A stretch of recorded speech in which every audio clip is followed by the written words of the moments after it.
Indiana. New York Mets, Ricky Henderson will lead off, and he'll play left field. Batting second, and at second base, Edgardo Alfonso. Getting in the 3 spot, first baseman John Olerud. Batting cleanup and catching Mike Piazza. Hitting number 5 at third base, Robin Ventura. Batting 6th in center field, Darrell Hamilton. Hitting 7th, Roger Cedeno in right field. The shortstop, Ray Ordonez, bats 8th. And batting 9th in pitching, left-hander Al Leiter. For the Reds, Pokey Reese will lead off at second base. At shortstop, Barry Larkin will bat number 2. Sean Casey bats in his customary 3 spot. He'll be at first base. Batting 4th in left field, Greg Vaughn. Dimitri Young will hit 5th and play right field. Batting number 6 in center, Jeffrey Hammonds. Eddie Taubensee will bat 7th and catch. The third baseman, Aaron Boone, bats 8th. And batting 9th and pitching for the Reds tonight is right-hander Steve Parris. Our game time temperature 54 degrees, brought to you by the Erpenbeck Company, building tomorrow's dreams today. This copyrighted broadcast is authorized under broadcasting rights granted by the Cincinnati Reds solely for the entertainment of our listening audience. Any publication, rebroadcast. 441 earned run average, is 12-12 on the year, is 204 innings, 207 base hits, 105 strikeouts, 89 walks. Steve Parris, his 21st start of the year, 11-3, 126 innings, 121 hits, 85 strikeouts, 49 walks, a 336 earned run average for Steve Parris, and he is 0-2 against the Mets. So be a nice evening to get Parris his first win over the Metropolitans. And it's kind of interesting looking at the stats. Offensively, they're fairly even when you look at it. During the regular season, the Reds won 5 of the 9 games played, but it's kind of interesting because all four of the New York Mets victories came here at Cinergy Field. 6 of the 9 games were played here. The Mets won 4 of those 6, and in the 3 games at Shea Stadium, the Reds won all 3 of them. Whether or not that means anything, time will tell. Jack McKeon feels like you can take everything that has transpired between these 2 ball clubs over the course of the first 162 games and throw it all out the window. And as we mentioned, if the Reds win, they head to Atlanta, where the Braves wait in the first of the division series tomorrow. If the Mets win, they go to Phoenix and face Randy Johnson in Game 1 of that division series at Bank One Park against the Diamondbacks. The crowd roars as the Reds take the field. 163rd time here in 1999 that this ball club has broken out of a dugout, whether it be here or in other locales around the National League, and they hope that this is obviously not the final time. If Steve Parris has ever pitched a bigger game in his career, either as a professional or as an amateur, I would hate to think what that might have been. And taking an 11-3 record to the mound, making his 21st start. And again, we point out, when we say game number 163, that's exactly what it is. Everything that happens in this game tonight will count on regular season numbers as they apply to each individual. It's just like you're playing a game in the middle of July. If Greg Vaughn hits a home run tonight, it will be his 46th of the year, and so on down the line. That's the way they play this type of game, and as I say, it's only happened a couple of other times, most recently last year, as a matter of fact, when the Chicago Cubs beat the San Francisco Giants to edge out the New York Mets. And of course, the Mets are still hoping that they can win tonight to erase what happened at the end of the 1998 year when they lost their last 5 games. And that's the reason why the playoff game came about between the Cubs and the Giants, and the Mets ended up on the outside looking in. People still coming into the ballpark, and this may be a first in the history of professional sports when you consider that tickets for this ball game went on sale at 7 a.m. this morning, and in about 10 hours, they sold this stadium completely out. It's amazing. It really is, and it's a tribute to fans who, at different times during the year, took a pretty good beating. They sure did, and I was telling Jim Bowden, I think the fans this last couple of weeks of the season have proven to the ball club that they love a winner, which is natural anywhere, but they have really come on strong, and I don't think you'll see any more enthusiasm in the crowd if we get to the 7th game of the World Series than you see today. Yeah, this crowd is incredibly pumped up. So we're ready to go. All we need now is for a batter to step in, and this is going to be the man who's the all-time base stealer in Hall of Famer to be Rickey Henderson, although he's taken some real media shots, and with good justification over the last couple of weeks from the New York media. He steps in to hit off Parris, who is about to serve up the game's first delivery, a service of priority mail from the United States Postal Service. When your priority is fast delivery for less. And the pitch to Henderson is high and tight a ball, and this game is underway. Henderson batting .314, 11 homers and 41 runs batted in. Outfield plays him straight away. He's a right-hand batter. And the pitch is on the inside corner for the call strike. And this crowd roars and roars and roars again. 1 ball, 1 strike on Henderson with Alfonso on deck and Olerud waiting in the wings. Identical records of 96 and 66, and a line drive into left field for a base hit. So Rickey Henderson jumps on a 1-1 delivery from Steve Parris and lines a hit to left. And that'll bring up Edgardo Alfonso, and we'll see now how manager Bobby Valentine plans on playing it. Jack McKeon said he would bunt for the early run. Well, the old adage in the game, if you get 1, you got to get 2 to beat you, and I agree with him 100%. Let's see what Bobby Valentine does now as the .303 batting Alfonso looks down to third base coach Cookie Rojas. He's a right-handed batter with Henderson leading at first base, and Parris turns and throws over. Defensively, Sean Casey first, Pokey Reese second, Barry Larkin at short with Aaron Boone at third base, Greg Vaughn in left, Jeffrey Hammonds in center, Dimitri Young out in right, Eddie Taubensee behind the plate. And Parris straightens up on the mound and delivers, and Alfonso shows the bunt but takes the bat away, and that's in for a call strike. Our plate umpire, the veteran Bruce Fremming. At first base, Jerry Davis. Mark Hirschbeck at second. At third, Ed Rapuano. We have got an all-veteran umpiring crew calling this game tonight. Alfonso down a strike. Henderson getting a short lead at first base. The pitch is on the way, and that misses, and the count evens at 1. Along with a .303 batting average, 26 homers and 105 runs batted in for Edgardo Alfonso. One of 3 in the New York starting lineup to have driven in over 100 runs this season. And the man on deck, John Olerud, missed by only, or sitting on 96, I should say. There's a throw over again, and Henderson is back. Rickey Henderson with 37 stolen bases this season in 51 attempts, and the Mets don't need to be told that Eddie Taubensee's had a tough time this season in his ability to throw base runners out. Here comes the pitch, and Alfonso hits a drive center field. Going back, Hammonds hit deep at the warning track, at the wall, it's gone. A 2-run home run to straightaway center field by Edgardo Alfonso, and the New York Mets very quickly jump out in front 2-0. A single by Rickey Henderson and straightaway center field. Number 27 for Alfonso, and the Met dugout is jubilant.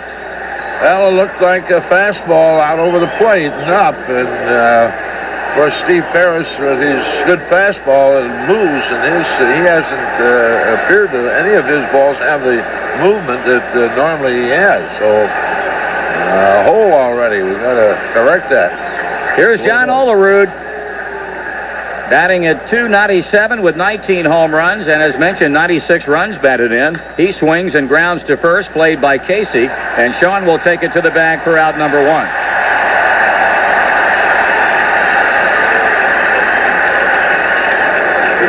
So the first out recorded after a single and a home run, and the batter will be Mike Piazza. Tonight's game brought to you in part by Coca-Cola Classic. Always a hometown favorite, always Coca-Cola. Piazza having a typical Mike Piazza year, batting .305 with 40 bombs and 124 runs batted in. And the pitch to him, and it bounces up there, played on the hop by Eddie Taubensee. This reminder, if you're out and about listening to our broadcast on your car or truck radio, buckle up. Make sure everyone else in your vehicle, young and old alike, have their seat belts fastened too. 2 runs in, 1 out, bases empty.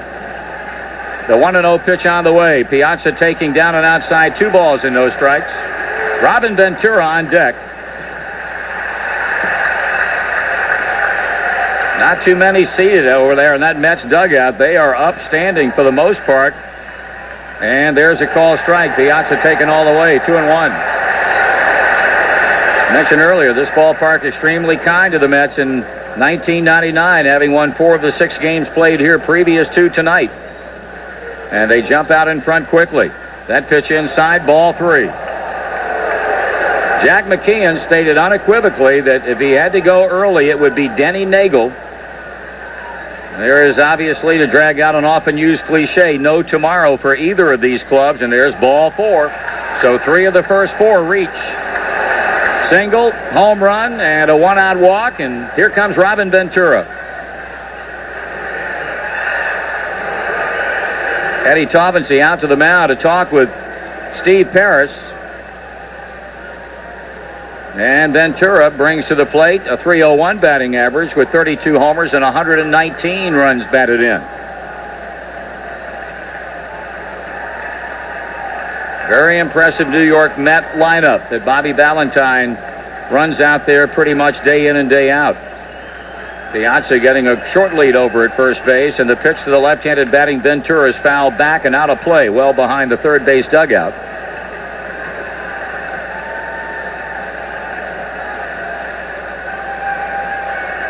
Infield, a double play depth. The outfield bunching the alleys on the Mets third baseman. Many people have mentioned his name as an MVP candidate. He carried this ball club for a while. And the pitch is taken inside. 1 ball, 1 strike.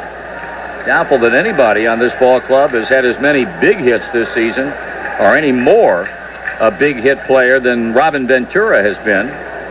Of course, in his first year in the National League, after spending a lot of years with the Chicago White Sox, and has had a career year. 1-1 pitch coming, and Ventura takes ball 2. 2 balls in the strike. Steve Parris having a very rocky start. Not the way you want to get out of the gate in a game of this importance. Ventura waiting, bat cocked. Check of the runner at first. The pitch is a swing and a bouncer back to the mound. The throw to Larkin 1, the throw to first 2. That's a double play, and that's the inning. Maybe that will help Steve to settle down. 2 runs, 2 hits. After a half, the Mets 2 and the Reds are coming up. Dearly beloved, Jeffrey W. Well, the Mets have jumped out in front 2-0, and left-hander Al Leiter, 33-year-old veteran from Toms River, New Jersey, who divided 24 decisions right down the middle in 1999. Seeking his 13th victory tonight, and has been staked to a 2-run lead as a result of the home run by Edgardo Alfonso. During previous hookups this year, Leiter has won a game against the Reds, but he's also lost a game. The Reds beat him at Shea Stadium on May the 31st, 5-3. Prior to that, he beat the Reds 4-1 here at Cinergy Field on April the 22nd. But by and large, has been a pretty good pitcher in his major league career against the Reds club with a 4-3 record, a .275 ERA, and 9 previous career starts. This crowd roaring now, and many coming to their feet as Pokey Reese settles in to lead off the home half of the first inning. The Reds behind the 8 ball after only a half inning of baseball. Let's see how they respond against Leiter and the New York Met team. Pokey batting .285. And the left-hander delivers, and the pitch is taken up and in a ball. One of the big keys against Leiter is to be patient, make him throw a lot of pitches. He is one of those who normally will pitch deep into counts. He is prone to having control problems, and you play into his hands if you swing at early pitches. And that one is on the inside for a strike, 1-1. Reese to be followed by Barry Larkin and by Sean Casey. Pokey has hit 10 homers this year, and one of them has come at Al Leiter's expense. Here's a 1-1 to him. And it's way inside and gets away from Piazza. 2 balls and 1 strike. Enter the 4 for the road giveaway at Grand Victoria Casino in Rising Sun, Indiana. You could drive home in one of 4 brand new cars. You must be 21 or older and a Players Club member. See Grand Victoria for complete details. Pokey Reese with a count advantage as Leiter rocks and deals. And it's high, ball 3. And Pokey showing the kind of patience that if you're going to give yourself a chance to put this guy in trouble, you got to take some pitches. And Reese is doing that right now as he gets ahead, 3 balls and 1 strike. Leiter back to the plate, and it's in there for call strike 2, and the count is full. John Olerud, Edgardo Alfonso, Robin Ventura, Ray Ordonez at first, second, short, and third. An infield collectively that has committed all of 18 errors this entire season. Here's a payoff pitch to the leadoff batter. And ball 4, Reese is on. Ricky Henderson in left field. Darrell Hamilton in center. Roger Cedeno handles things in right for Bobby Valentine. And now for Jack McKeon's Reds, it'll be Barry Larkin. Settling in following the leadoff walk to Reese. Mike Piazza behind the plate. Al Leiter on the mound. Larkin batting .295 with 12 homers and 75 runs batted in.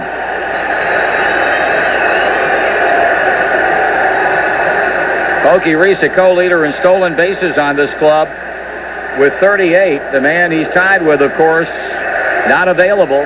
Mike Cameron suffering the strained left hamstring in Milwaukee on Saturday.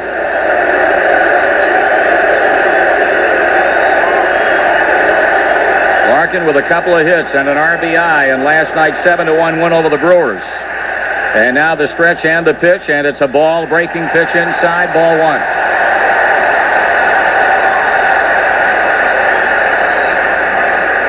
Sean Casey waiting to hit next.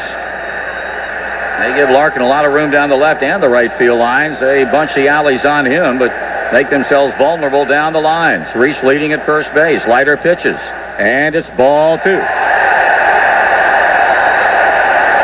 Leiter has walked 89 in 204 innings, and now Mike Piazza calls time. He's going to go to the mound, and listen to this crowd. This is impressive.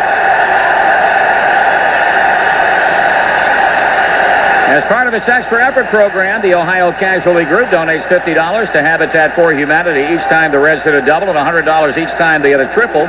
It is, as always, the extra effort program from the Ohio Casualty Group. Protect what's yours. The total for the year is standing at $19,250. 2-0 the count on Larkin, and Barry takes the strike.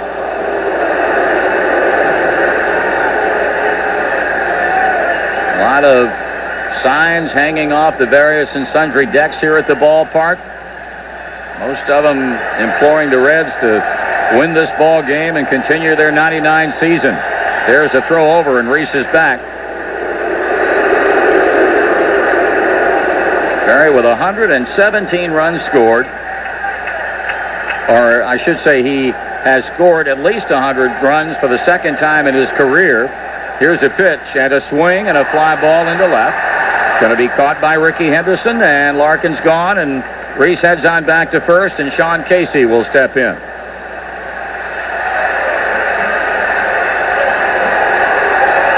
Casey hitting .334 with 25 homers and sitting 1 run batted in away from joining Greg Vaughn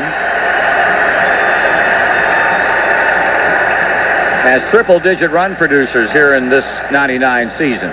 Vaughn, who's waiting on deck, has driven in 118, and Casey sitting on 99. Sean had an RBI base hit, one of 2 hits he had in last night's ball game in Milwaukee. We're in the bottom of the first, and Mets lead 2-0 on an Alfonso home run. Reese has walked, Larkin has flied out. And the pitch to Casey is a strike on the inside. Left-hander versus left-hand batter.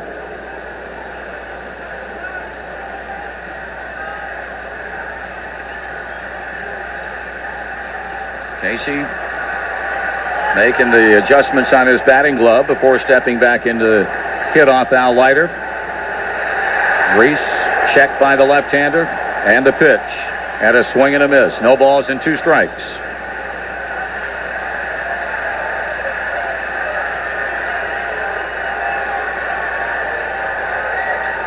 They pretty much play Casey straight up.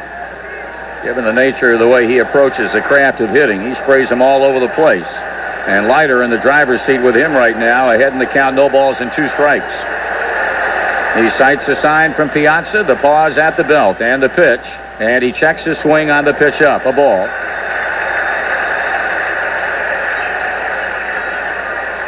The Mets were pretty much given up for dead after they lost to the Atlanta Braves on Thursday night when both the Reds and the Astros had the day off. But they righted themselves immediately by sweeping the Pirates. And the Reds, of course, lost the first 2 games in Milwaukee before the win last night. There's a throw over again. Houston clinching the National League Central. Be interesting to know where the Astros are tonight because they can't move. They don't know where they're going. They have to just hang in and wait for the outcome of this one to find out where they're going to be tomorrow. 1-2 the count on Casey, and he takes this one again high. If the Reds win, they go to Atlanta. The Astros would then go to Arizona. If the Mets win, they go to Arizona, and the Astros go to Atlanta. So that's why Houston has to hang in and wait and see what happens here. 1 out, 1 on, a 2-2 count. Al Leiter with Sean Casey. The check and the pitch, and a swing and a foul ball that'll be back and out of play. Fans, you can count on Kroger for fast checkout. All check lanes are open 4 to 6 p.m. Monday through Friday. Kroger, you can count on us. 2 balls, 2 strikes. Pokey Reese taking a good lead. Now Olerud playing in front of Reese. And now Leiter set again. And he pitches. And Casey takes ball 3.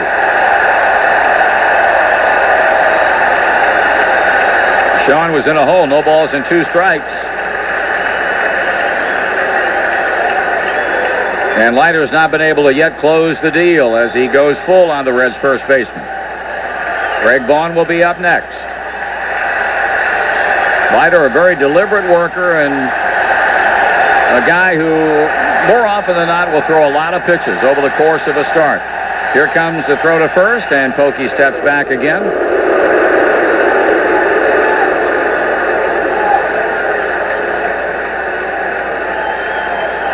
Reese walks. Larkin flies to left. And Casey settling back in to continue this first inning visit with Mets left-hander Al Leiter. And again the 3-2. Runner going. Swung on. Fly ball. Left field. Hit well. Henderson back on the warning track, and he'll make the play. They brought him out of their seats. Casey did with a hooking drive to left, but it stays up and in, and Henderson's able to go to the warning track and haul it down. So with 2 outs, here's Greg Vaughn.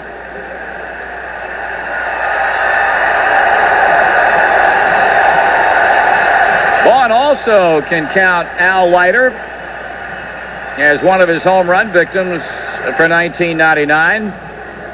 The National League Player of the Month for September, when he hit 14 homers and drove in 33 runs to step up big time for his Reds team. And right now batting at .247 with 45 homers. His latest coming in the 5-run third inning in Milwaukee last night with 2 teammates aboard. And he's driven in 118 runs. So he's in and waiting with Leiter working 2 down and Reese at first base. And the pitch to Vaughn taken high and away, ball 1.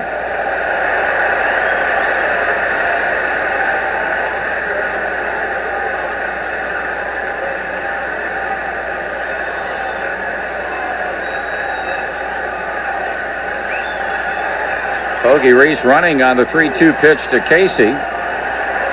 Gets back to the bag, and now Vaughn in the 1-0 pitch, and Greg goes around on a breaking ball and a rather weak swing as he tried to check his swing but couldn't do it.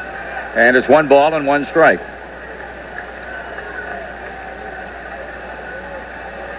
Mets in front 2-0. A 2-run homer by Edgardo Alfonso to straightaway center in the top of the inning. 1 ball, 1 strike. Vaughn checking. That's the ball in on him. 2-1. Leiter has been behind in the count to every batter he has faced here in the first, ultimately getting behind. He was out in front 0-2 on Casey, but ended up getting Sean on the fly ball to deep left on a 3-2 pitch. He's behind the ball in 2-1 with Young on deck. And another throw on to first base, and Pokey Reese really showing no inclination to run other than on the 3-2 to Casey.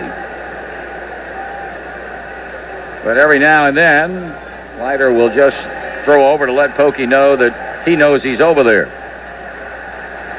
Ready with a 2-1 pitch to Vaughn. Here it comes, and it's breaking ball in, 3-1.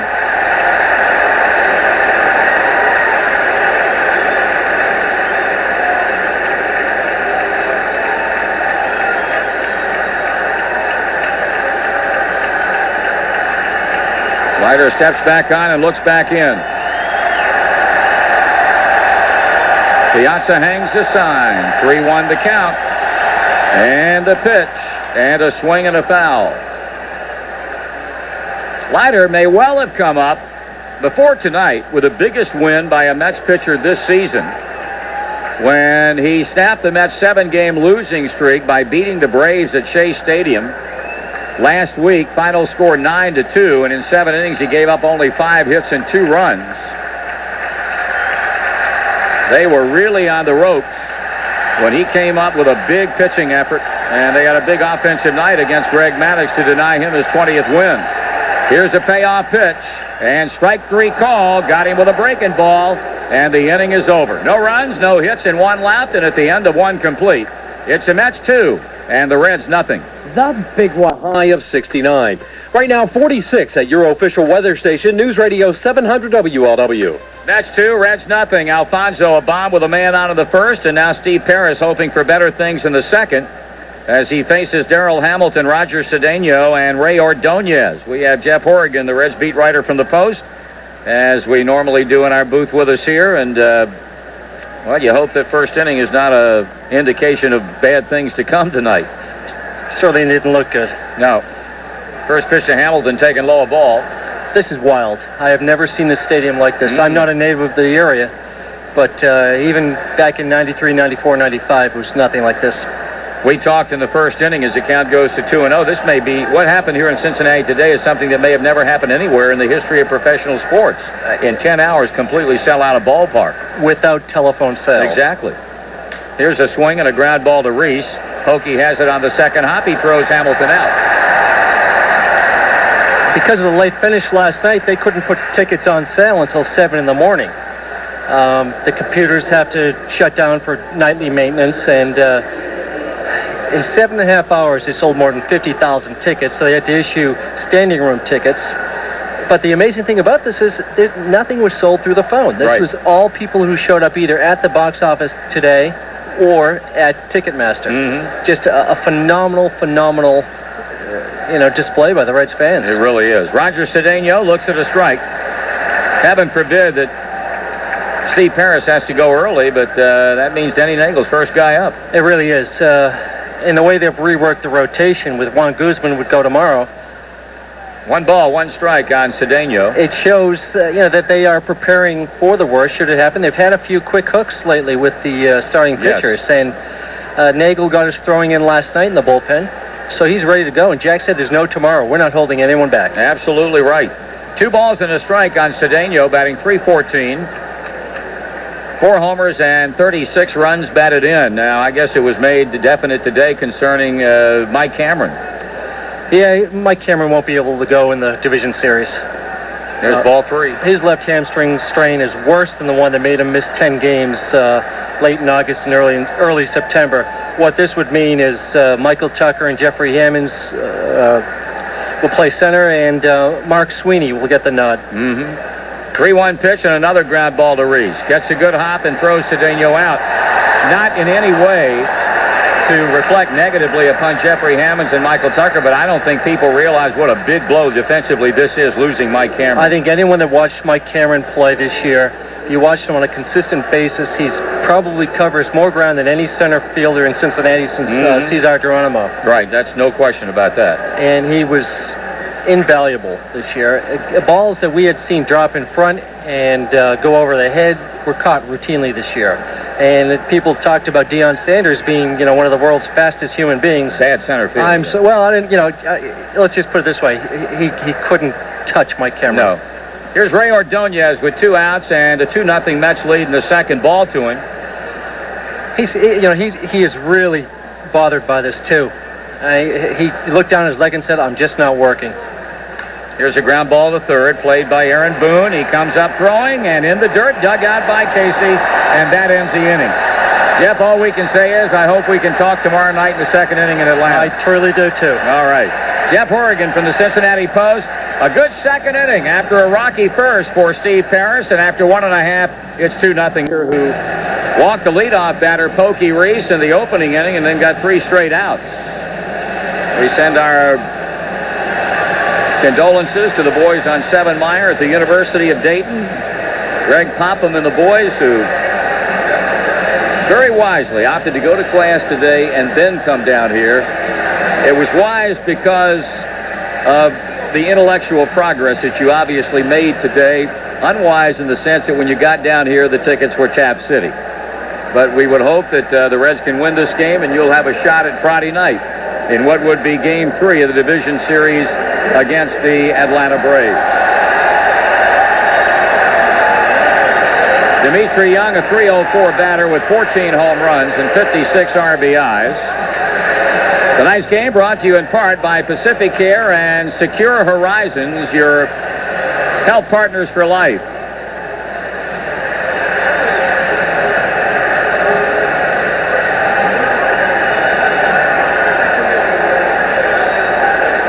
Leiter getting the dirt out of his spikes out behind the mound, and now climbing back on top to go about the task of working to the switch hitting Dimitri Young.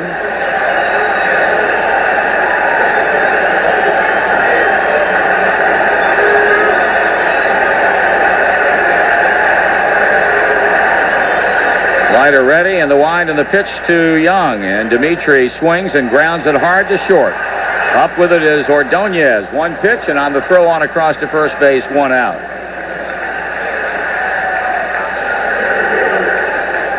We want to extend our sympathies tonight to Jenny Camp and the family. Jenny, the business and broadcasting administrator for the Reds, has been a long-time employee of this organization, and our sympathies go out to Jenny and all the rest of the members of the Camp family due to the passing of her father. Jenny has been a lady that has just been absolutely wonderful to Joe and me over the years, and very close to her dad, and certainly our thoughts and prayers go out to the Camp family due to their passing.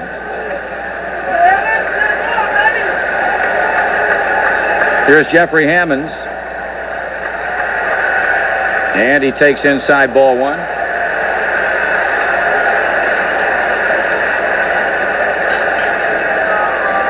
A .278 batter with 17 home runs and only 259 at-bats. He pulls it way foul and way into the Red seats. Way up there. 1 ball, 1 strike.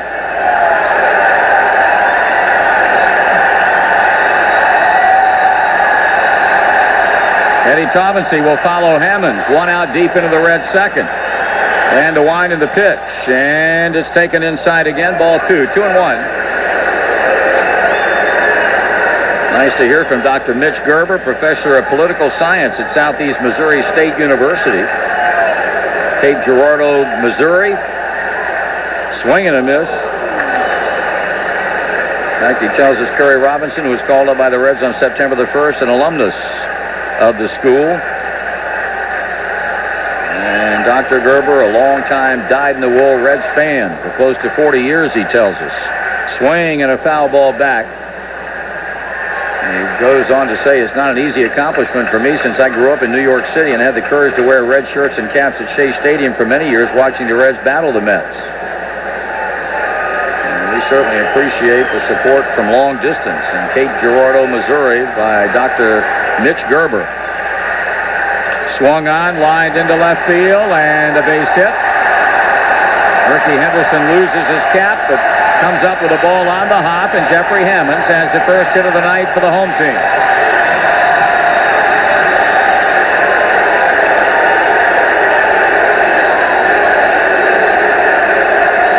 Here's Eddie Taubensee.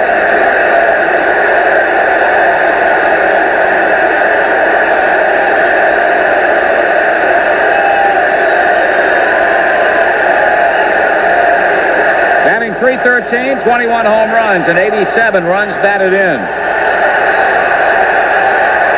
Second base runner of the night for the Reds, who trailed by 2. The check by Leiter, the pitch, and inside, ball one.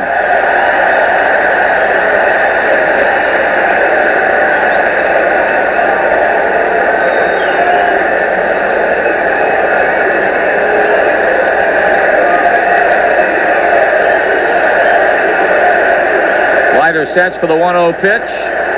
Taubensee grounds by the mound. There's the second baseman to flip on to the shortstop covering, and they get the force play on Jeffrey Hammonds. The inning remains alive, and the batter will be third baseman Aaron Boone.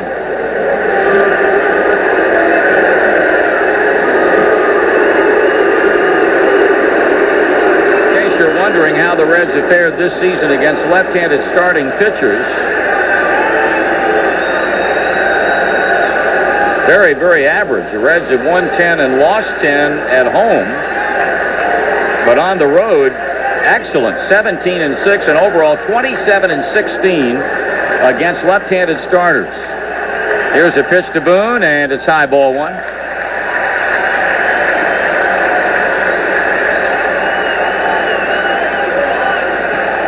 Aaron batting .281 with 14 homers. He's knocked in 72, but it's been a struggle for him of late.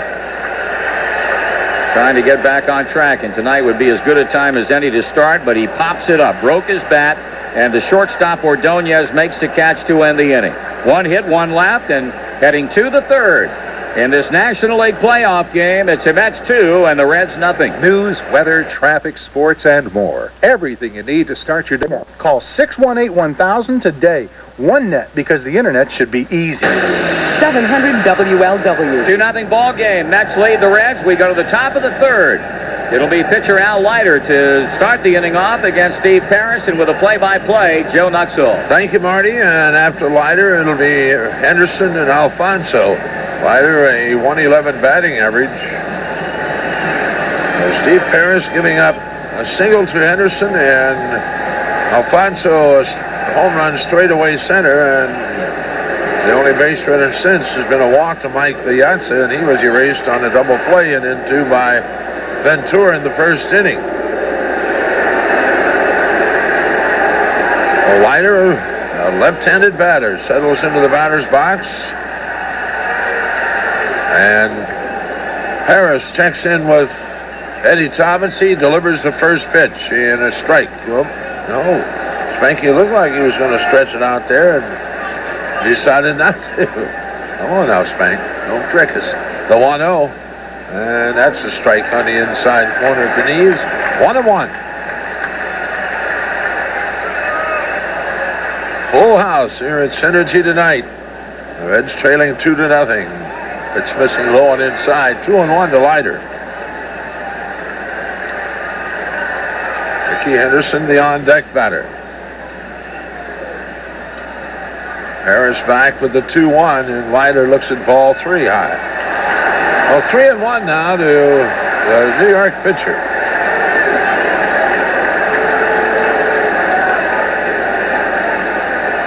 Parris with the 3-1, and a strike through the heart of the plate. Full count.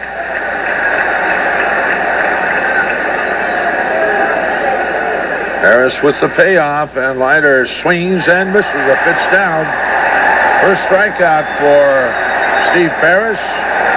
And with one away, Ricky Henderson, the batter. Henderson, as you said, singled to left and scored when Alfonso hit his 27th home run of the year in the first inning. .314 batting average for Henderson. And it looks like activity will begin in the Reds bullpen. Denny Nagel headed that way to start throwing.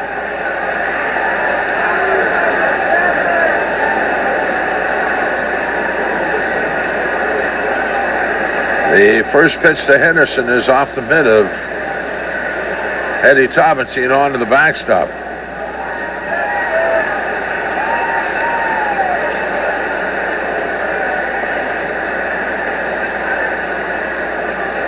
Henderson swings, fly ball, left field.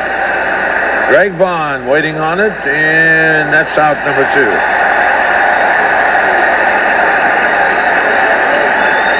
Well, 2 down. Ricardo Alfonso, the batter. Boy, what a year this guy has had. 27 home runs now, 107 RBIs, 40 doubles, a triple, and a .303 batting average. John Olerud on deck. Parris delivers, and Alfonso takes the breaking ball low. And we got a fastball up and out over the plate in that first inning, and Alfonso went straight away center. The 1-0. Breaking pitch and misses low. 2 balls, no strike.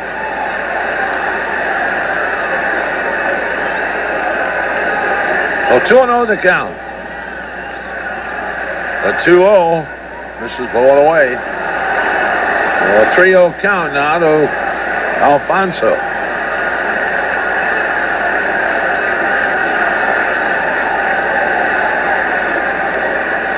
Parris with the 3-0. Alfonso looks at his strength, and it's 3-1.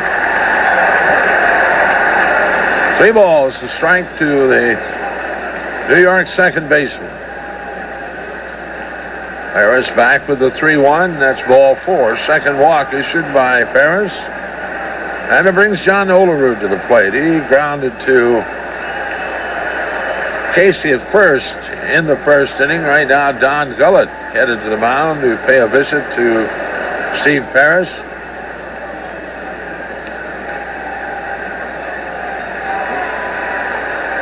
Gullett talking with Parris, Eddie Talbotsy there, and Gully still chatting, and Bruce Fleming slowly walking that way. And now Don turns and heads back to the dugout. Denny Nagel throwing in the Reds bullpen. Mike Piazza on deck. Each team 96 wins and 66 losses.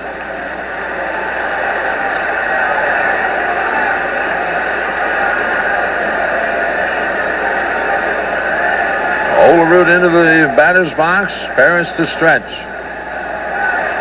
And delivers. And Olerud looks at it low, ball 1. .297 batting average for John Olerud with 19 home runs. He has 96 RBIs and 38 doubles. The left-handed batter. Parris sets. Checks Alfonso. Will throw over there, and Alfonso back. 9 stolen bases for Alfonso. He's been caught twice.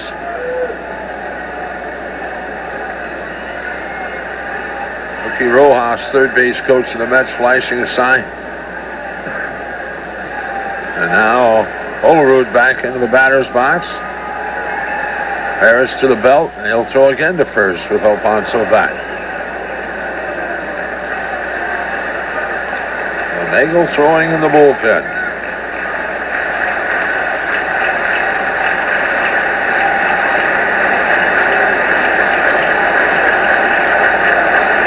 Again the stretch. A 1-0, taking a strike on the outside corner. It evens 1-1.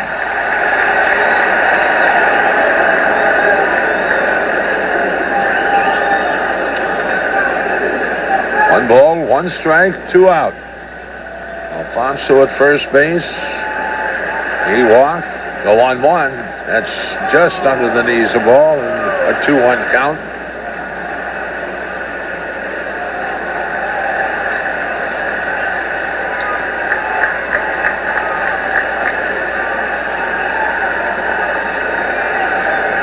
Parris has his sign. He sets and will throw again to first. Alfonso back. Outfield straight away to John Olerud.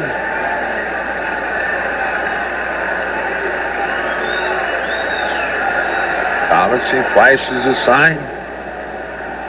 The 2-1 swung on and fouled into the seats to the left. Down evens 2-2.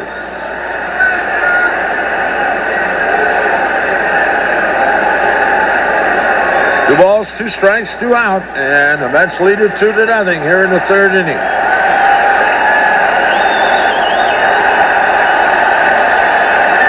Parris sets. He delivers. Swung on and pulled into right field. That's a base hit. Extra bases. Alfonso on his way to third. Rojas throws up the stop sign. Into second goes Olerud, and that's a double. Reds outfield bunching Olerud, and he pulls it to right field, and a long way for Young to go to cut it off. So it's second and third with 2 out, and Mike Piazza the batter. Third hit of the game for New York. Piazza walked in the first inning.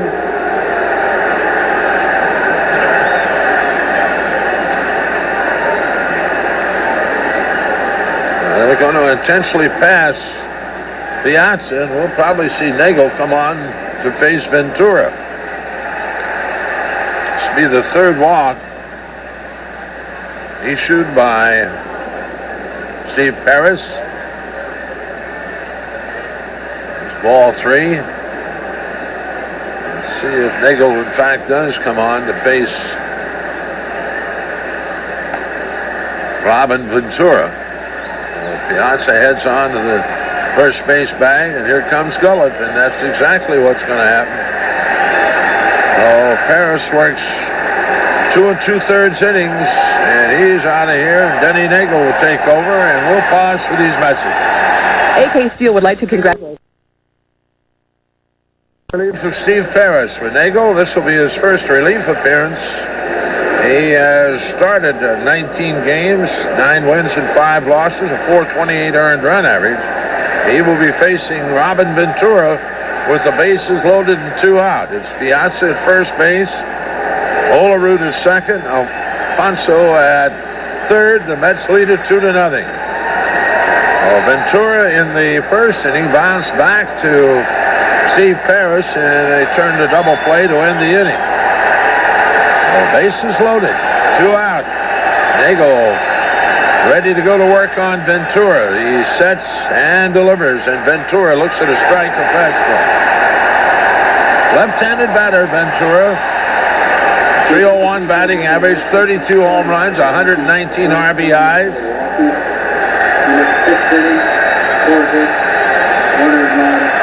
Nagel's the stretch, and the pitch up high. 1-1. Denny pitched extremely well in Milwaukee Friday night, left the game ahead, but of course the Brewers came back to win that one. 1 ball, 1 strike. Nagel the stretch. And the 1-1. Ventura takes it low. 2-1 to count. 2 balls to strike to Robin Ventura.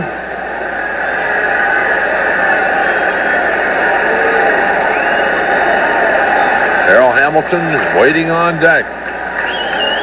The 2-1, and Ventura takes strike 2 call on the outside corner. It evens 2-2.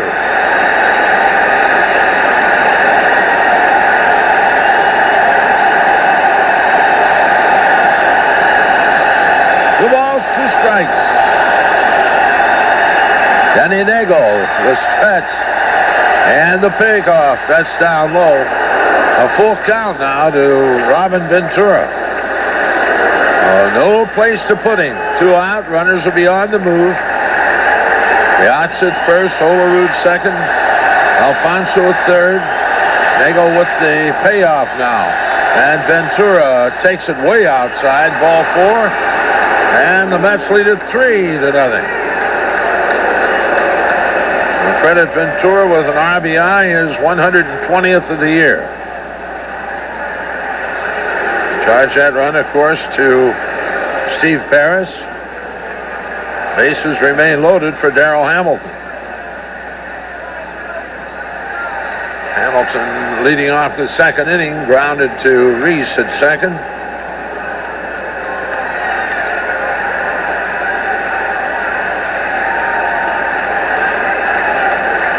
Hamilton's into the batter's box.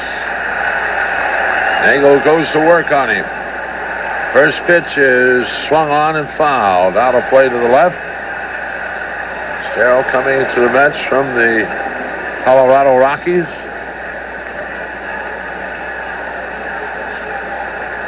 0-1.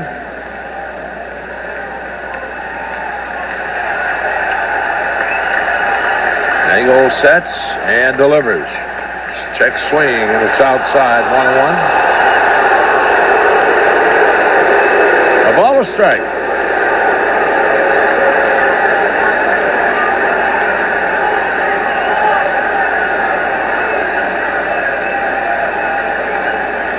Here's the 1-1. Hamilton swings and he bounces it right back to Nagel. Going on to Casey, that's the inning. But they get a run on a base hit. There were no errors, 3 left, middle of the third. The Mets 3, the Reds nothing.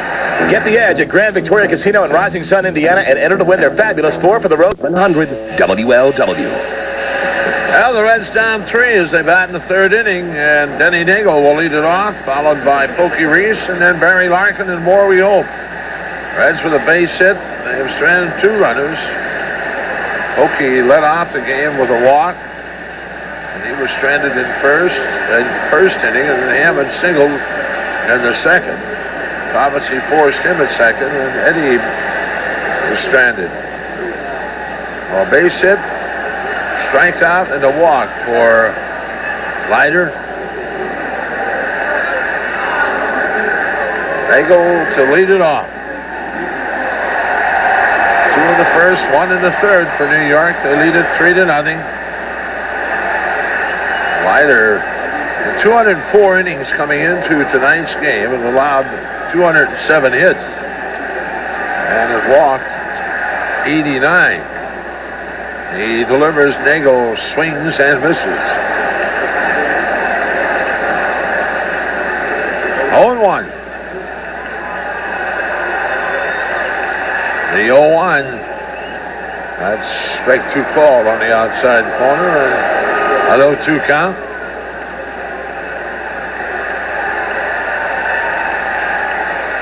The 0-2. This is way outside a breaking pitch. The ball, 2 strikes to Denny Nagel. Leiter ready with the 1-2. And Nagel swings and misses, and that's strikeout number 2 for Leiter. And with 1 away, Pokey Reese, the batter. Pokey walked leading off the game for the Reds, but that's as far as he got. Larkin a fly ball to left, Casey a fly ball to left, and Juan Tucker called third strike to end the first inning.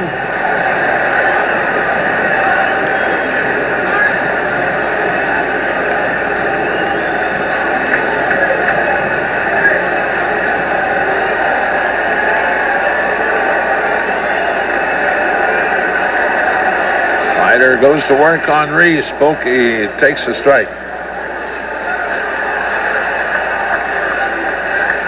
Pokey, a .285 batting average for the year. 10 home runs, 52 RBIs. The 0-1. Reese takes it high and inside. 1-1.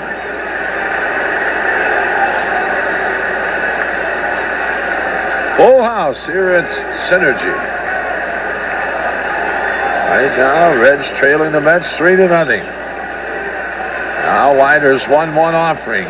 Reese takes it in the dirt. 2 balls to strike.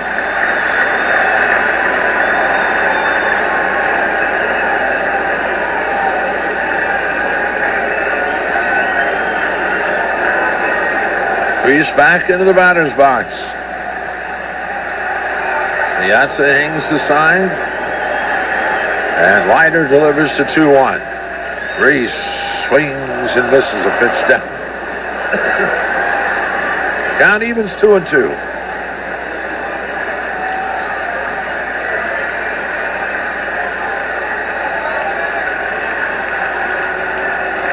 Two balls, 2 strikes. The break even on the way. That's high and inside, and a full count to Reese. Well, they need base runners.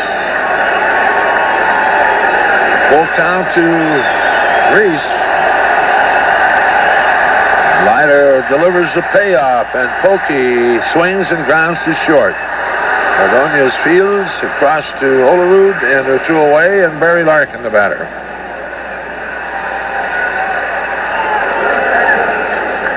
Larkin a fly ball to Henderson in left field in the first inning.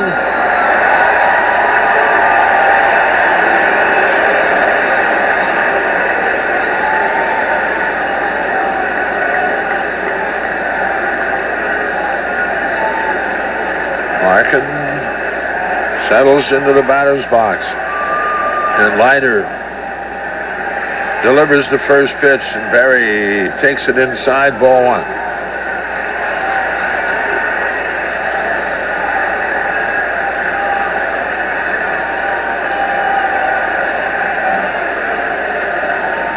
The 1-0. Larkin takes it down low, 2 balls, no strikes. So 2-0 count to Larkin.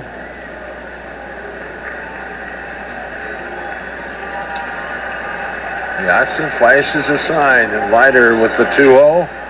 And that's ball 3 outside. Now Leiter, he's a workhorse. He'll throw a lot of pitches during the course of a ball game. 89 walks, as we pointed up, but he'll go full in the count quite a number of times. The 3-0 pitch. That's ball 4. Second walk issued by Leiter, and John Casey, the batter. Casey sent Henderson in the middle of the warning track in the first inning to haul in his fly ball in left field.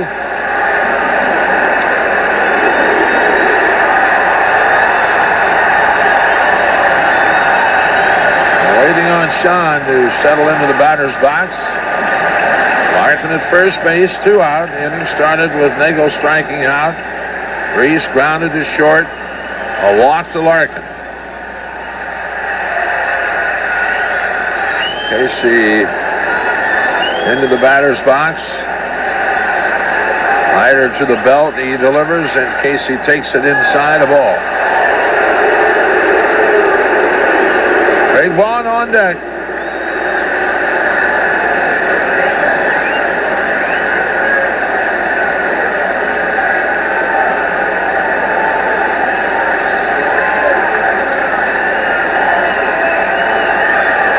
Gatsa hangs the sign.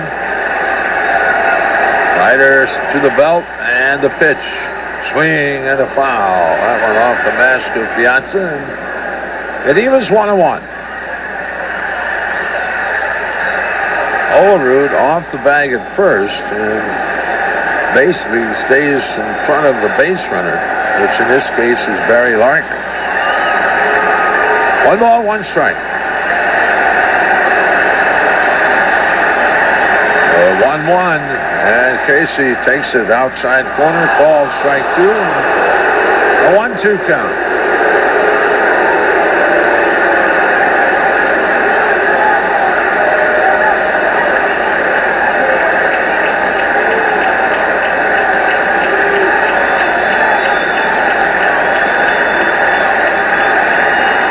Larkin leads at first. To the stretch, and the 1-2, and that's way outside. 2-2. 3-0 New York. 3rd inning.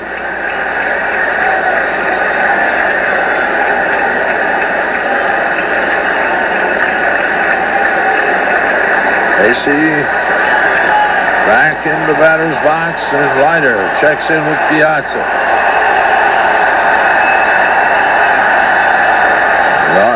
Case needs 1 RBI to reach 100. Now a throw over to first. He has driven in 99 with 25 home runs.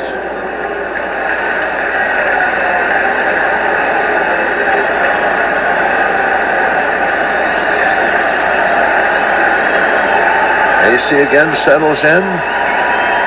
Now Leiter. The break even to Casey. And Sean swings and misses. That's a strikeout. 3rd for Leiter. Red strand runner, and after 3, Mets 3, Reds nothing. Right now, Denny cleaning the mud from his spikes out behind the mound.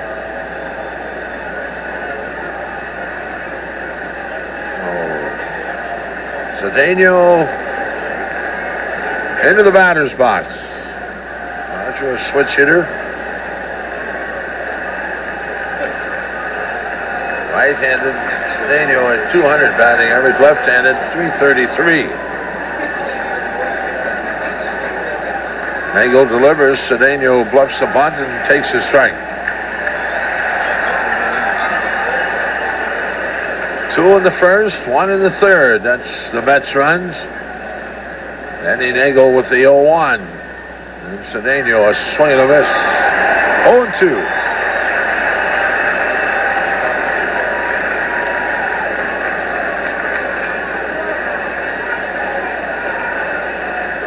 The 0-2.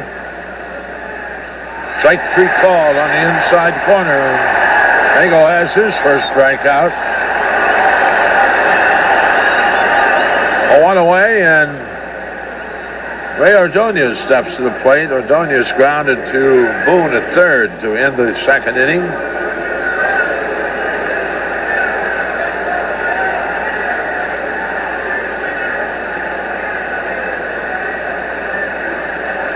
Nagel winds in the pitch. High and outside the ball. Pitcher Leiter moves the on-deck circle. This is it for the year. Need a win. A 1-0. That misses inside. 2 balls, no strike. 2-0 the count. Nagel back with the 2-0, and that's taken a strike.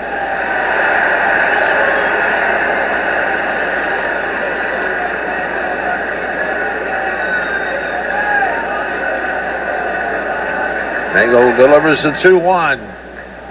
Swung on, fly ball, center field. More toward left center where Hammonds is there and has it 2 away.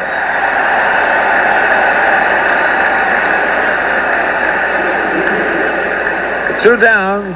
Now Leiter steps in. He struck out to start the third inning.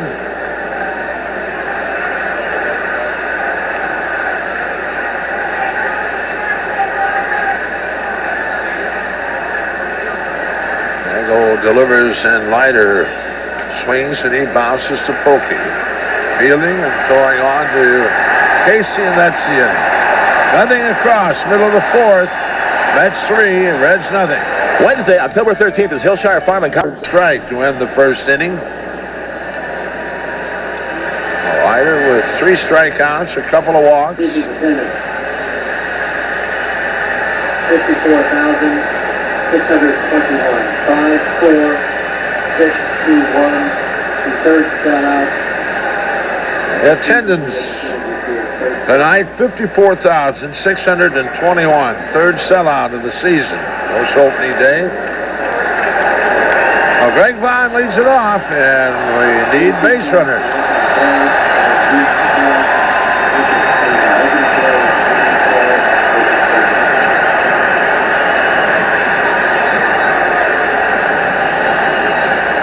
Dimitri Young on deck. Leiter getting ready to go to work on Greg Vaughn. And he's into the wind and his first pitch, and Vaughn takes it high and inside a ball.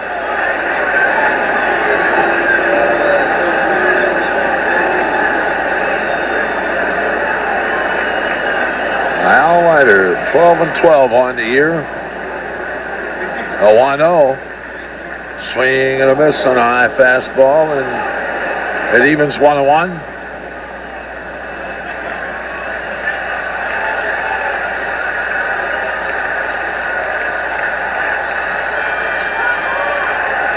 Leiter with the 1-1.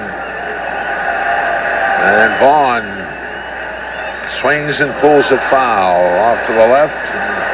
It's a ball, 2 strikes to Vaughn.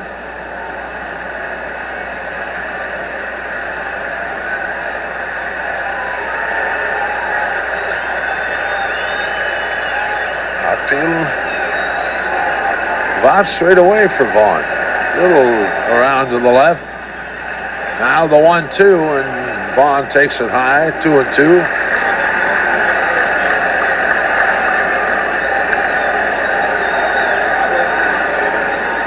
Two and two.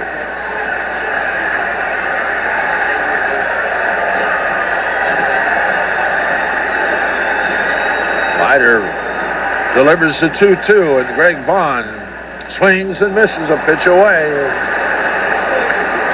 That's 4 of them now for Al Leiter, and with 1 away, Dimitri Young, the batter.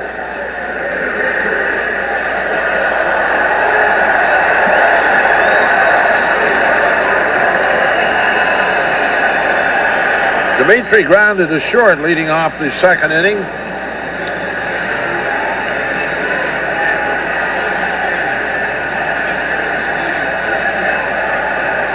Waiting on Young to settle into the batter's box. Dimitri is there, and Leiter delivers. Swing and a popper foul. That'll drop into the seats behind the Reds dugout. 0-1. Dimitri, a .304 batting average for the year with 14 home runs and 56 RBIs. Young went to the plate 369 times during the season.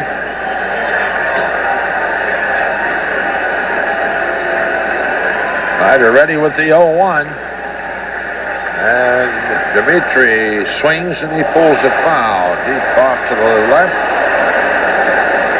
Well, 0-2 count to Young.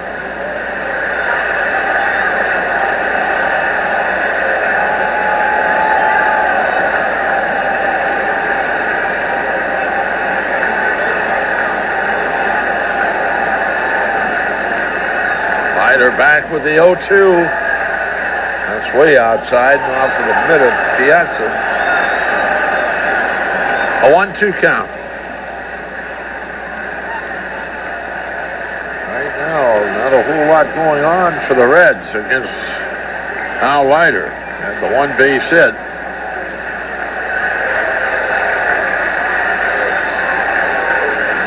Piazza flashes a sign. And the 1-2. Young takes it low and away. 2-2. Jeffrey Hammond's waiting on deck. No tomorrow tonight. If you don't win.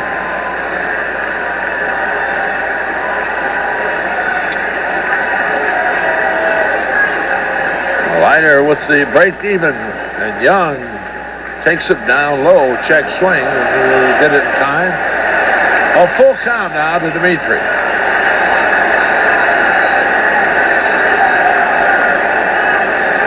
Mark McGuire, of course, led the league in home runs and RBIs this year.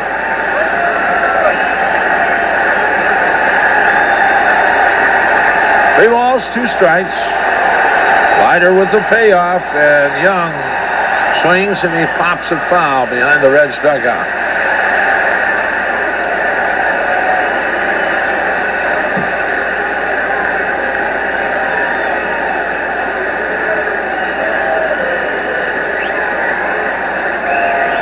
Three and 2, 1 out. New supply of baseballs for Bruce Fremming, the plate umpire. 54,621 present here tonight. Leiter again, the 3-2 delivery, and Young swings and grounds it to a diving Ordonez up, throwing, got him. Nice play. That guy can pick it now. Gold Glover. Ordonez off to his left, a diving stop, and up right now, and throws Young out by a couple of steps. And with 2 down, Jeffrey Hammond's the batter. Jeffrey owns the 1 base hit the Reds have had off Leiter. That a single to left in the second inning with 1 out.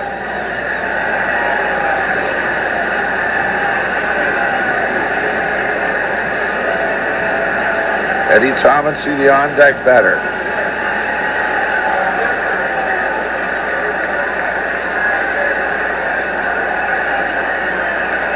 Hammond's into the batter's box. Leiter winds and delivers. Jeffrey a swing and a miss. A foul tip actually in the middle of Piazza.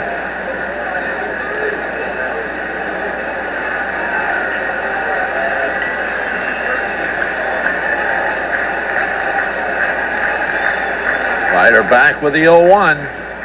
Swung on and popped up in the infield. Ordonez calling for it. He has it, and that's the inning. The Reds go in order, and after 4, Mets 3, Reds nothing.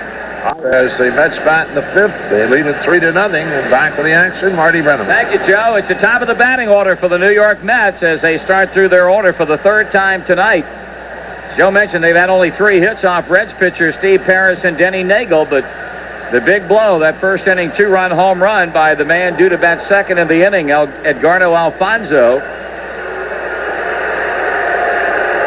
And now Ricky Henderson, 1 for 2, will begin the inning. He singled and scored back in the 1st. The scoreboard stumper tonight in the 1990s, 5 different pitchers have won 15 or more games in a season while playing for the Reds. How many can you name?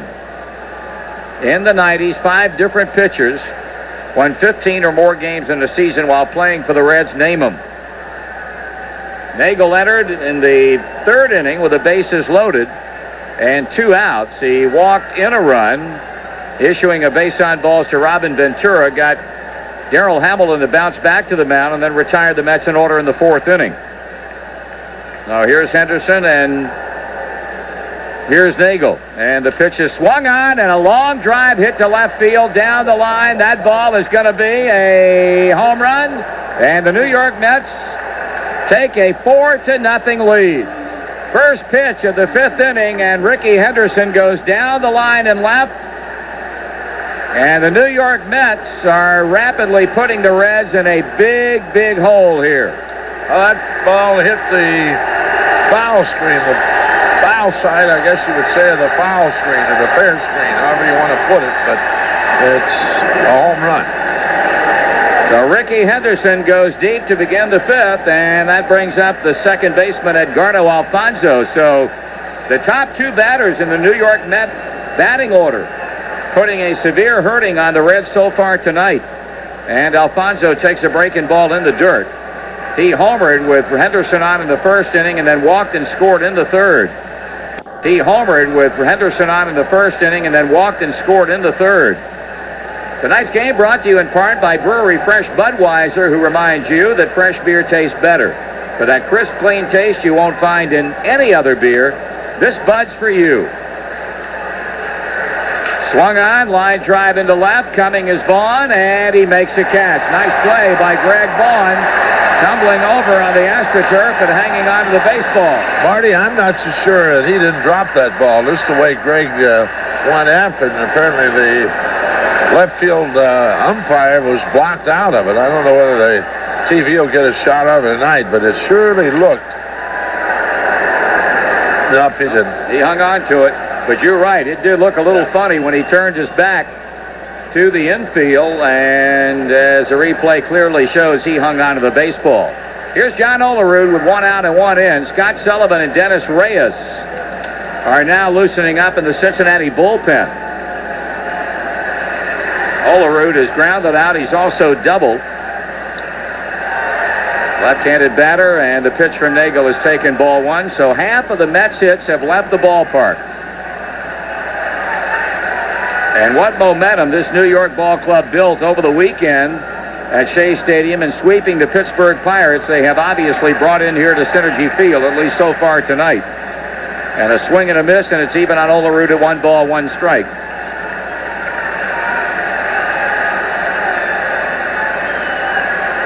Nagel back to the plate, and it's taken down and away. 2 balls and a strike. Nagel is the 3rd batter due up in the bottom of the inning.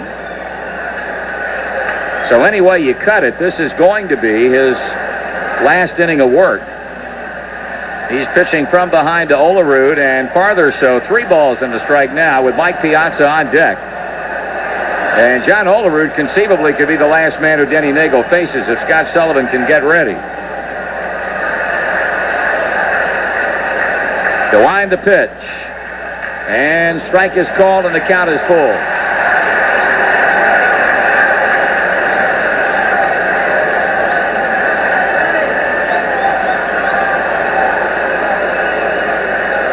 Now the payoff pitch, and the Met first baseman sends a fly ball back into left. Backing up Greg Vaughn. He's there short of the warning track to make the play for out number 2, and now Mike Piazza will step in.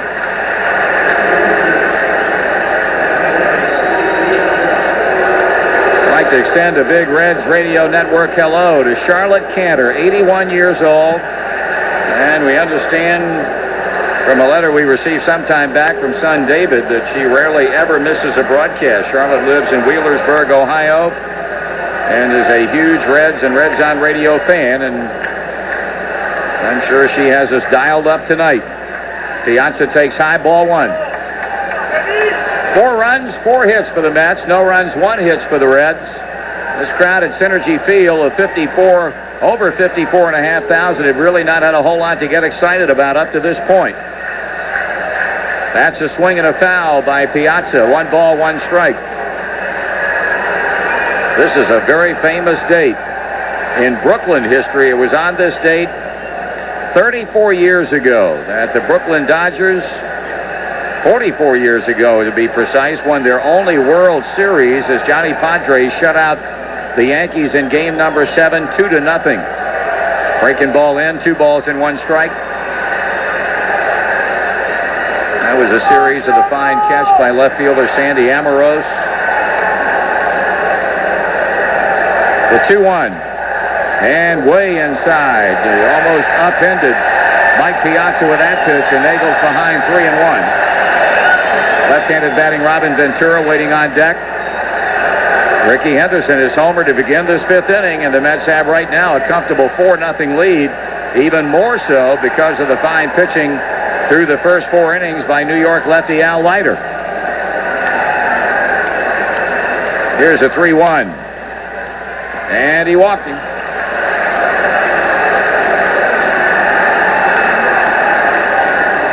Ventura has grounded into a double play, has also walked to pick up a run batted in, his 120th of the season.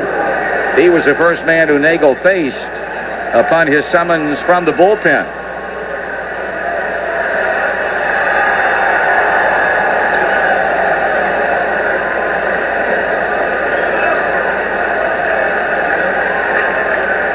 Mookie Wilson, the first base coach of the Mets. Cookie Rojas, a veteran, over at third.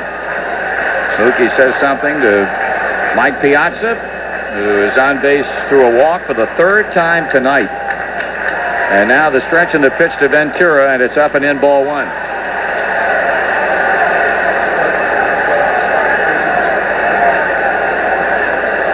The winner goes on. The losers go home. And right now the Mets are in the driver's seat, up by 4 runs in the 5th inning. That pitch stays inside. Nagel having trouble throwing strikes to Ventura after he walked Piazza. He's behind 2-0 with another left-handed batter due up in Darrell Hamilton.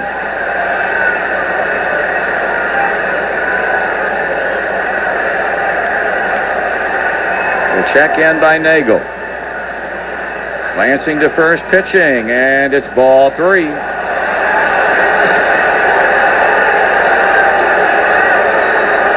Be interesting to see who wins the National League MVP award. Right now you would think that Chipper Jones has the inside track on Houston's Jeff Bagwell, but the Mets have had 3 names mentioned from their ball club. There's ball 4, so Nagel has issued back-to-back walks. First Piazza, now Ventura, and he'll get Darrell Hamilton. That is 6 walks allowed now by Reds pitchers tonight.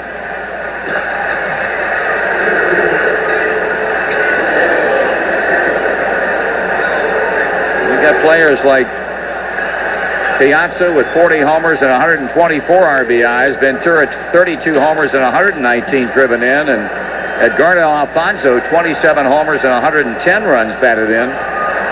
You talk about a big 3, and I don't know that there's a ball club, or there isn't a team in this league that has 3 players that can put up the numbers that these 3 guys have put up. Here's Darrell Hamilton, who was a great in-season acquisition from the San Francisco Giants, and the pitch is in there for a call strike.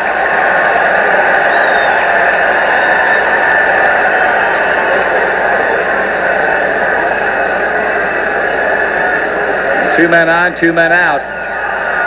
With a run in, Nagel pitching himself into trouble and trying now to pitch himself out of it, and misses with that pitch in to even the count at 1-1. I said the Giants, make it the Colorado Rockies, is who they acquired Hamilton from along with pitcher Chuck McElroy, for outfielder Brian McRae, pitcher Rigo Beltrain, and a minor league outfielder Thomas Johnson on the 31st of July. And he's been a solid player for them, as he was with the Rockies, and before that the Giants.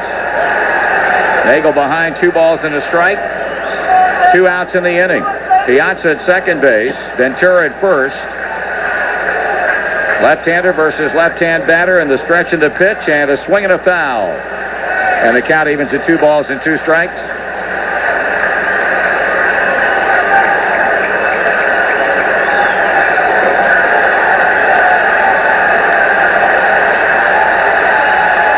Cincinnati outfield straight away for the .314 batting Hamilton. The left-hander bringing it. And a swing and a foul. That ball straight back of the plate, and the runners will return as the count stays at 2 balls and 2 strikes. Right-hander Scott Sullivan, left-hander Dennis Reyes. Throwing down in the Reds bullpen. Denny Nagel, the second pitcher. Starter Steve Parris around for only 2 2/3 innings.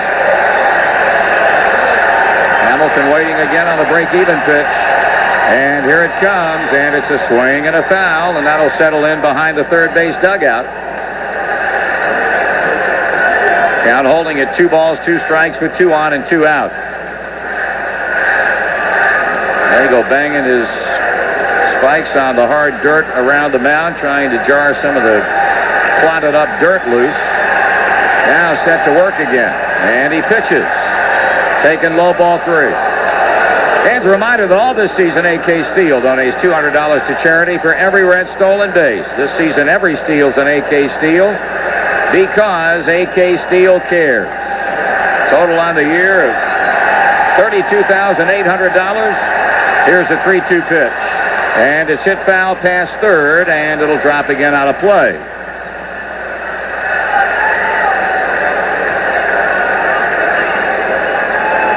The Mets got off and running tonight following a game-opening single by Ricky Henderson. Edgardo Alfonso exploded one over the wall in center. Ventura walked with the bases loaded to make it 3-0 in the third, and Ricky Henderson hit Nagel's first pitch out of here to left here in the 5th inning. Ground ball hit to a charging Barry Larkin. He's up, he's throwing, and it's high. And that'll be an infield base hit, and the bases are loaded for Ray Ordonez, and we may see another Cincinnati pitching change. Got the ground ball.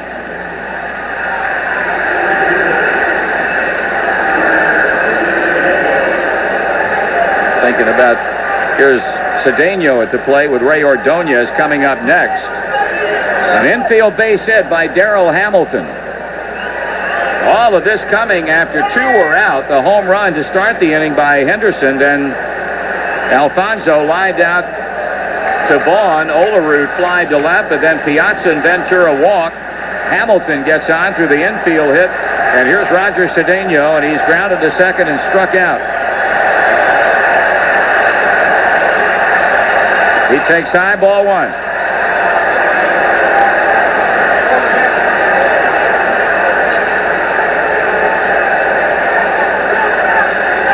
New York Mets with a 4-run lead, and Denny Nagel struggling here in the 5th inning. And he went around on a pitch up. Tried to check his swing, Cedeno did, but couldn't get it done in time, and it's 1 ball and 1 strike. Mike Piazza at third. At second base, Robin Ventura. Over at first base, Darrell Hamilton.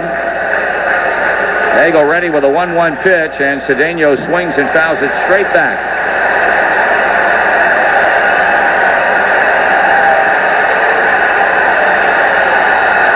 These people are really revved up, and this game got underway, and they're not showing any less enthusiasm.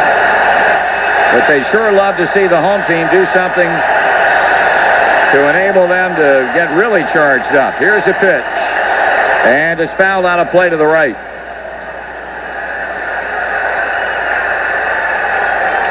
Count is holding on Cedeno. 1 ball and 2 strikes.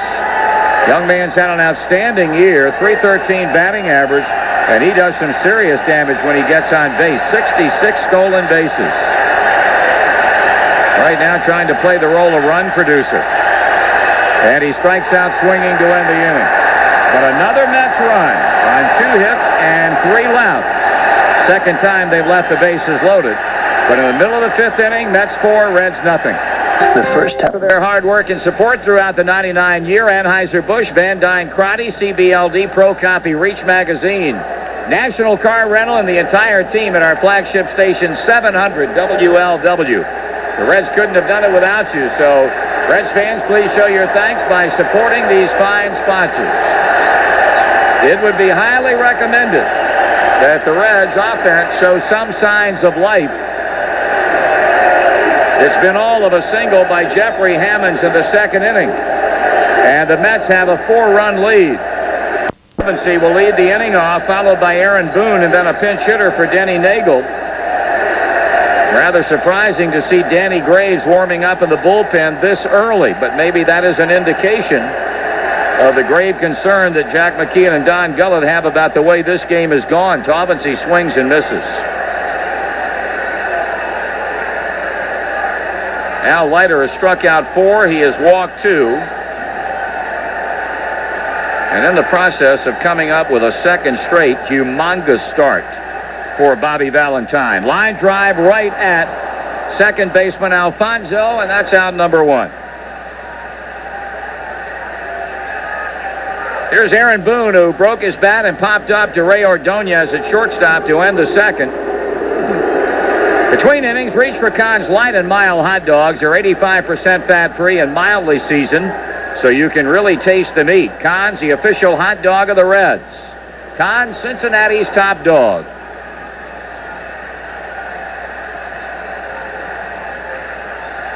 Chris Stein's on deck to bat for Denny Nagel.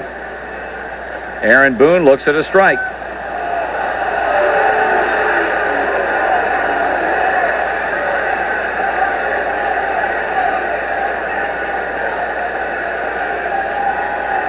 The wind by the left-hander in the pitch. And a swing and a foul. And Boone is in a hole now at no balls and 2 strikes.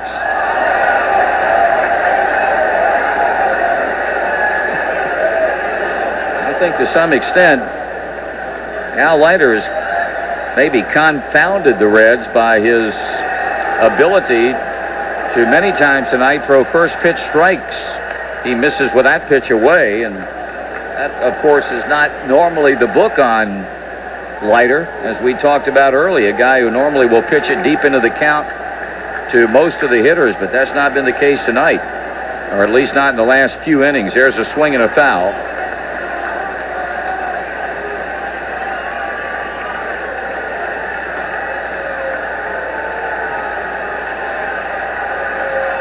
Count is holding at 1 ball, 2 strikes.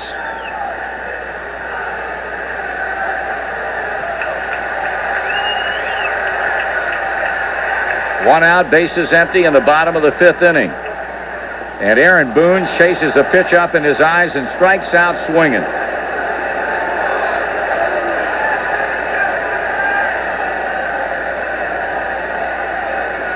Leiter gets his 5th strikeout. And now Chris Steins will bat, .241 batter. 2 home runs, 14 runs batted in. Steins last appeared as a pinch hitter in the Saturday afternoon game in Milwaukee and had a base hit. Quick trip out to the mound by Mike Piazza to talk to Al Leiter.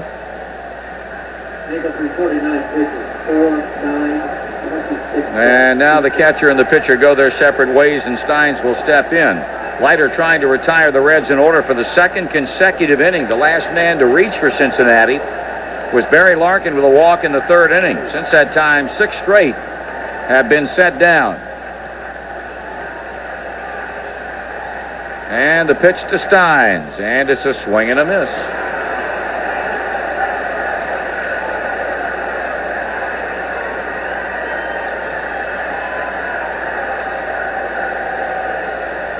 Steins with 2 home runs and 14 runs batted in. He swings and grounds to third. Picked up by Ventura. And the throw across ends the inning, and the beat rolls on for Al Leiter and the New York Mets. Heading to the 6th inning, Mets 4, Reds nothing. 700 WLW. Dodge Dakota. Danny Graves takes over on the mound. For Danny, this will be his 75th appearance, 8 wins, 7 losses, and a .308 earned run average. He's worked 108 innings, allowing 88 hits, has struck out 67, walked 47, and he will face Ray Ordonez as the Mets bat in the 6th, leading 4-0, and Graves is ready. Here's Marty. Ray Ordonez, Al Leiter, and the leadoff batter Ricky Henderson. The trio of batters that Danny Graves faces. This may well be the earliest that Graves has come into a ball game. Maybe not all year, but I'll tell you what, in a long, long time. He delivers, and the pitch is taken low, a ball by Ordonez, who's grounded to third and flied to center. Denny Nagel worked 2 1/3 innings, giving up a run on 2 hits. He walked 3 and struck out 2. That pitch is low and Graves behind 2-0.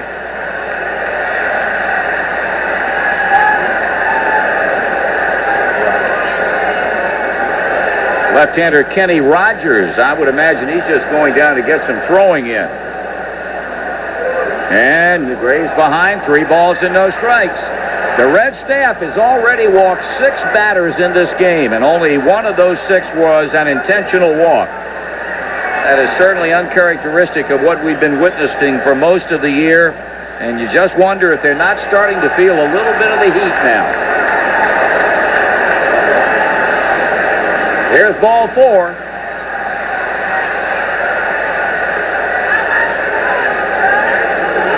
So Ordonez gets a walk to begin the inning. The 5 Reds to win 15-plus games in a season in this decade. Tom Browning won 15 in 1990. Jose Rijo, 15 in 91 and 15 in 92. Tim Belcher had 15 wins in the 92 season. Pete Schurig notched 18 in 95. And, of course, this year, Pete Harnisch, outstanding. 16 wins. Here's Leiter in a sacrificing situation. And he offers at it in a bunt attempt and fouls it off. Strike 1.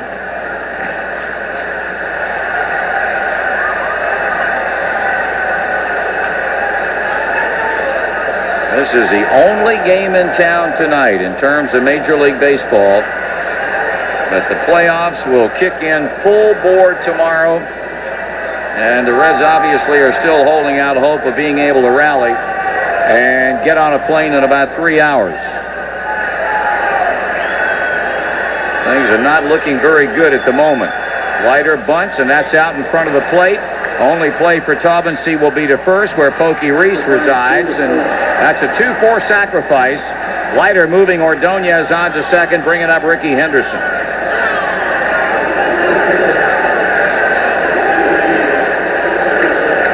Henderson is single, fly to left, and homered.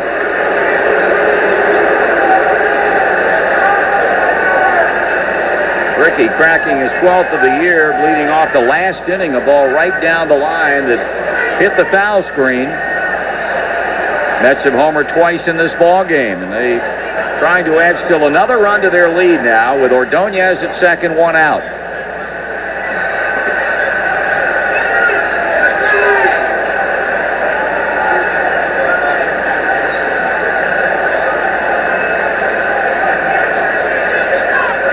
Graves, a long look down to Eddie Taubensee.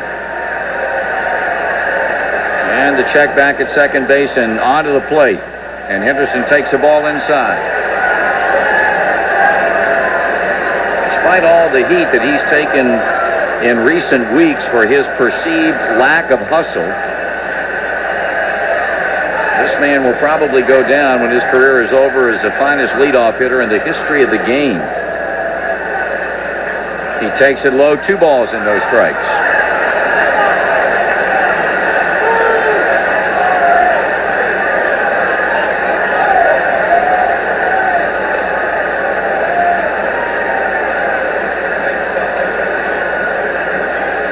Ricky Henderson is a guy who cherishes the base on balls. You have to throw him strikes. He is just as happy with a walk as he is with a hit. The 2-0 to him. And that's a fastball for a strike.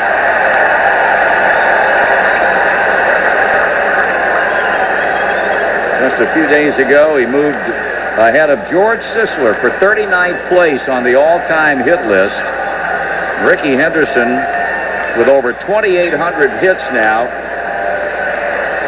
Starting to zero in on 3,000. Certainly next year he'll take a real run at it. Here's a line drive caught by Sean Casey. Great diving grab by the Reds first baseman. And the fans appreciate the effort of the young man from Pittsburgh. He made a fine play to rob Henderson of a base hit.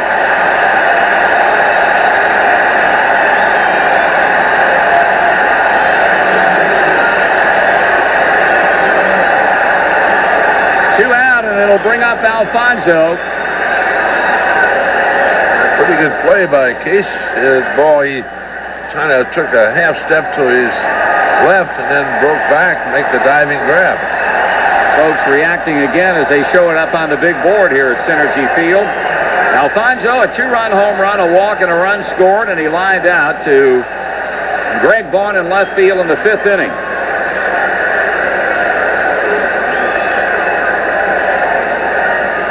There's a stretch by Graves and the pitch. And it's down and away a ball. So no scores to report on from elsewhere tonight on our nightly Montgomery Inn scoreboard. Done a ton of times over the course of this 1999 season from our good friends at Montgomery Inn, the home of the world's greatest ribs. The check by Graves, a 1-0 pitch on the way. And Alfonso takes another pitch down. 2 balls and no strikes.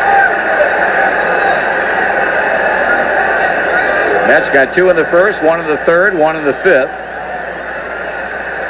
And all the while, left-hander Al Leiter has given the Reds only 1 hit.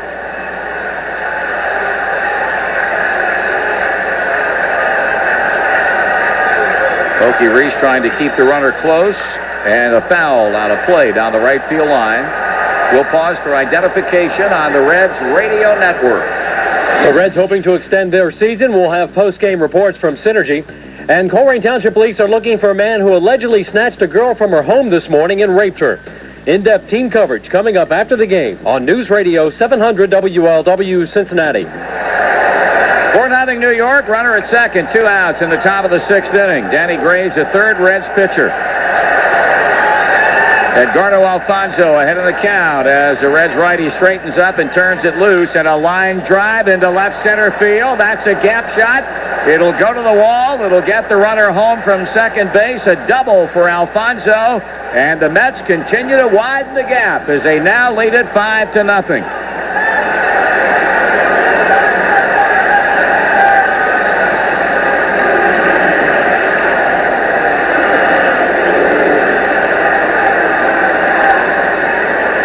So Edgardo Alfonso, who's done it all year long for the New York Mets,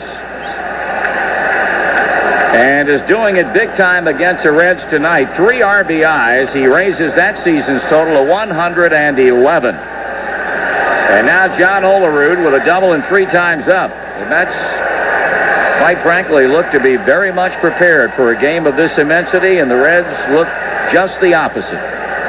1 ball and no strikes on John Olerud.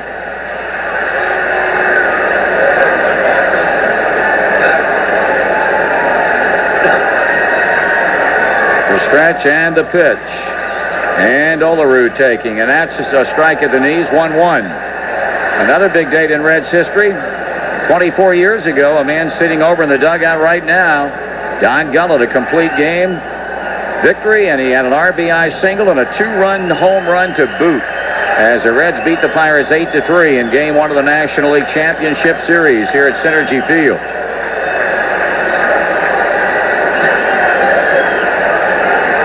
Don Gullett was not only an outstanding pitcher, he was just a sensational all-around athlete. He could run, he could swing the bat, could field his position, and he could flat pitch. Here's a line drive off the glove of Graves. Danny picks it up and underhands to Casey to end the inning.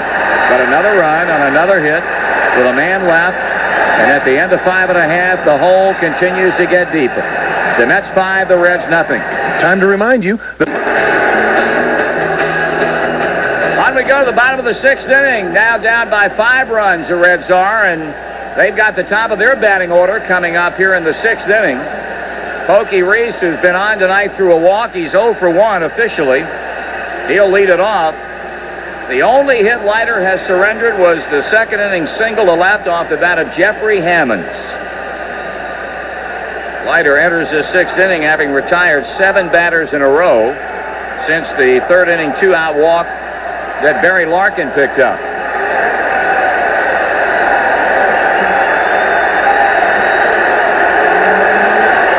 The Mets are trying to get to Phoenix. And time rapidly running out on the Reds. If they want to make any kind of statement at all, it would be highly recommended they begin right here with the top of their batting order up. And now Leiter working diligently to get the dirt out of his spikes before having at it with Pokey Reese.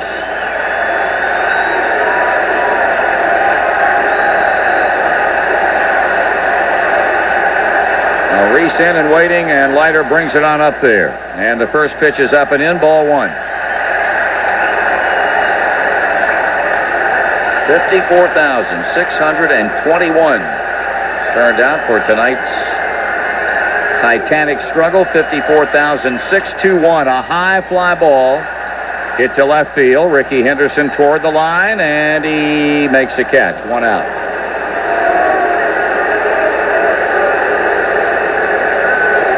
You're the chef with JTM's new mouth-watering beef or chicken Philly cheesesteaks that you make right at home.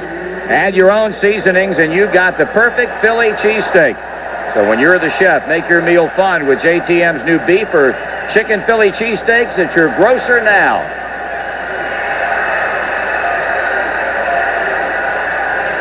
Barry Larkin is 0 for 1 with a walk. He's flied to left.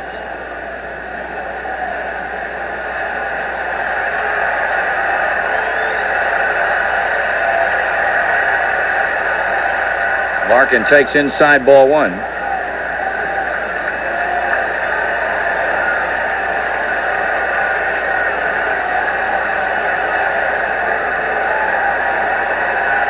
Now Leiter winding and dealing, and Larkin taking strike to even the count at 1-1.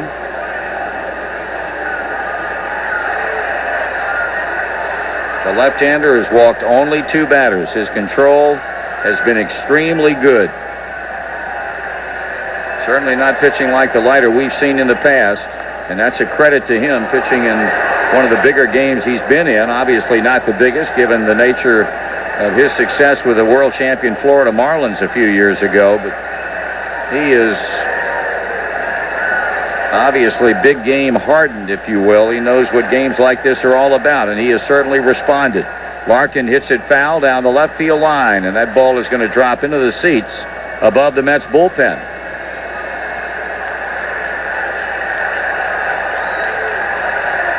Leiter off with a cap, mopping his brow as he stands back behind the mound, rubbing up the baseball, waiting on Ricky Henderson to get back to his position.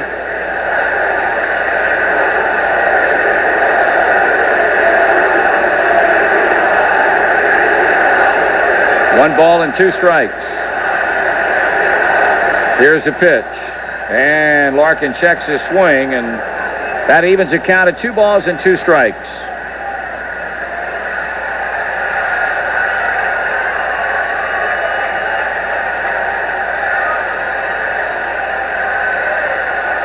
Leiter trying to make Larkin his 9th in a row. Barry started this, or was the last man to reach the string of 8 straight started after Larkin was the recipient of the walk in the 3rd, and Barry pulls this one foul past third base coach Ronnie Oster, evening the count at 2 balls and 2 strikes.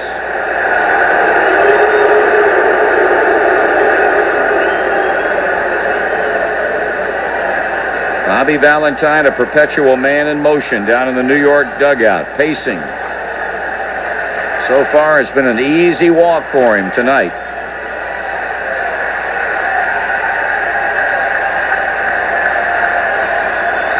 Leiter studies Mike Piazza's side. Barry Larkin backs away from the plate.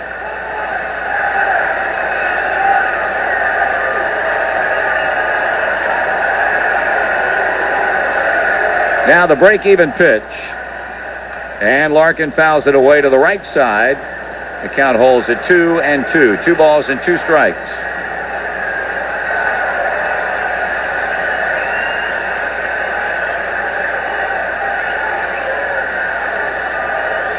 Jack McKeon, as opposed to Valentine, gets himself a spot and pretty much hangs right there over the course of a ball game. But Bobby paces.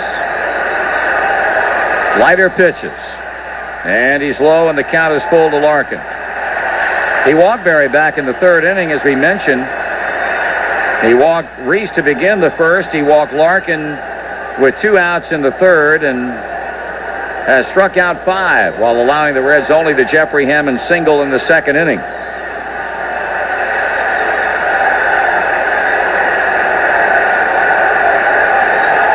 Barry slowly heading back toward the firing line.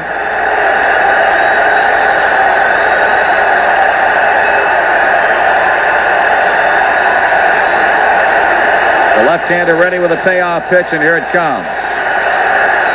Struck him out looking.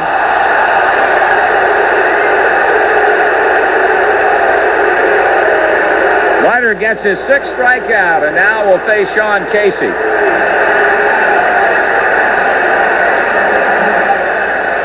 Casey's fly to deep left. He's also struck out.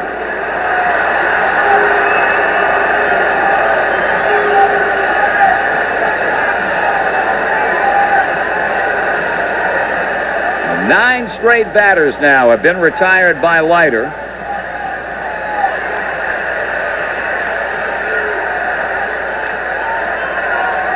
And he has made it look very, very easy.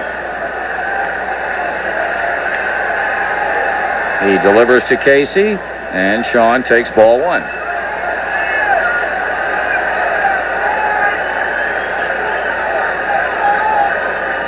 I mentioned earlier the fact the Mets beat the Reds 4 out of the 6 times during the season, and they are obviously finding Cinergy Field much to their liking. 2 balls and no strikes. They have been a pretty good road club. 47 wins, 34 losses. Seeking to remain undefeated here in the month of October. The 2-0 pitch. Swung on and hit to 3rd. Ventura picks and throws, and another 1-2-3 inning. The 3rd in a row for Al Leiter. Heading to the 7th, the Mets 5, the Reds nothing. 700 WLW. What does Variety Man? Top of the 7th inning with the Mets showing a 5-run lead. Danny Graves in his 2nd inning of work, and back with a play-by-play. Here's Joe. Thank you, Marty. It's Mike Piazza to lead it off, then Robin Ventura and Darrell Hamilton to follow. 2 in the 1st, 1 in the 3rd, 1 in the 5th, 1 in the 6th. That's the 5 New York runs. They've out-hit the Reds 6-1. Carlos Eduardo Alfonso has had quite a night. He has driven in half of the runs. Piazza has walked all 3 times up, once intentionally. And Danny Graves works to him, and then the breaking ball gets the inside corner, a called strike. Piazza, a .305 batting average for the year, 40 home runs, 124 RBIs. Graves with the 0-1, and strike 2 called, another breaking pitch. 0-2 to Mike Piazza.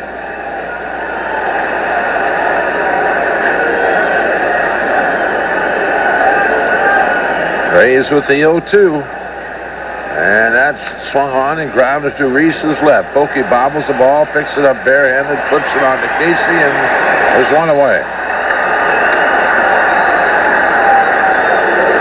1 down, Robin Ventura, the batter, 0 for 1. He bounced into a double play in the 1st, walked in the 3rd with the bases loaded to drive in a run, and walked again in the 5th. Steve Parris, 2 2/3 innings. Denny Nagel, 2 1/3. Graves in his 2nd inning of work. He sets and delivers. Ventura takes the breaking pitch for a called strike.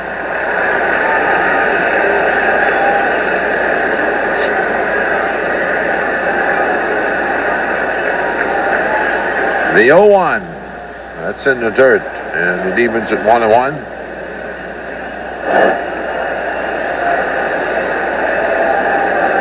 Well, ball to strike with 1 out. Get him out. Need some base runners, the Reds. They've had the 3 base runners, have not had a man reach second base. Here's the 1-1, and Ventura takes strike 2 call on the inside corner. A 1-2 count.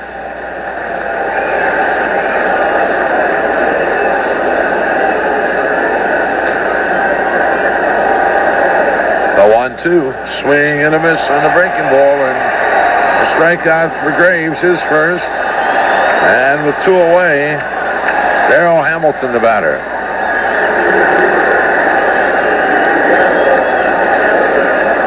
Hamilton 1 for 3, singled his last time up, an infield single, a chopper that Barry charged, came up throwing, but not quite in time.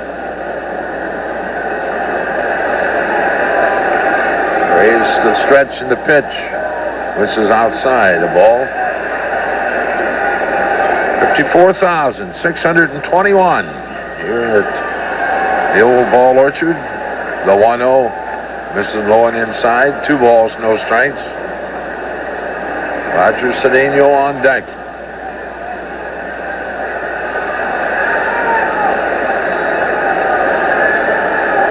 The pitch.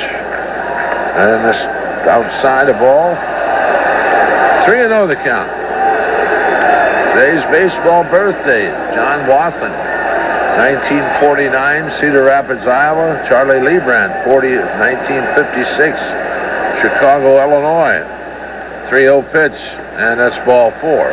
Billy Hatcher, 1960, Williams, Arizona, and Dennis Cook, 1962, in Lamarque, Texas. A lot goes to Hamilton. That's the 8th in the game by Cincinnati pitching, and it brings Roger Cedeno to the plate. Cedeno 0 for 3 has struck out twice. 2 out with Hamilton at first base. Raised the stretch in the pitch, and he gets the outside corner for a called strike.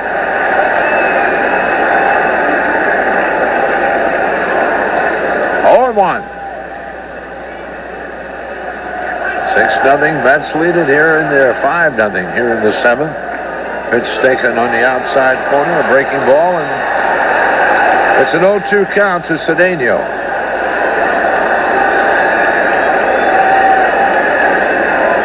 Ray Ordonez on deck with 2 out. Hamilton at first leads. Graves delivers. Swung on and lined off the leg of Grace. That ball bounding all the way over to the Reds dugout, and that'll be a base hit. Shot at, looks like it hit him on the knee, and Danny over near the third base bag, limping noticeably. That'll be the 7th hit of the game, and Greg Glenn, Don Gullett, and Jack McKeon all headed that way, and see if we get another look at it for you. But that was a bullet off the bat of Cedeno.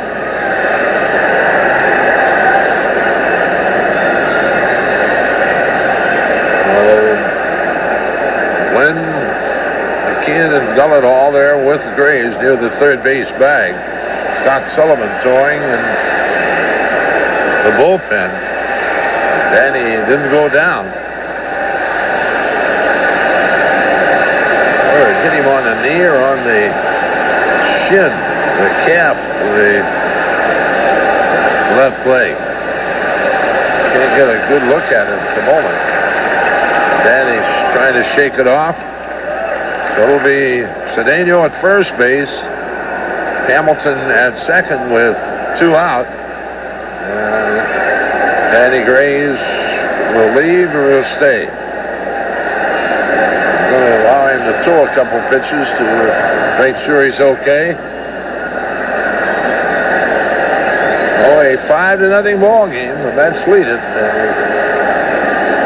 Led all the way, scoring 2 in the first inning on Edgardo Alfonso's 27th home run of the year with Henderson on base. The Grays taking a couple of tosses to make sure things are all right.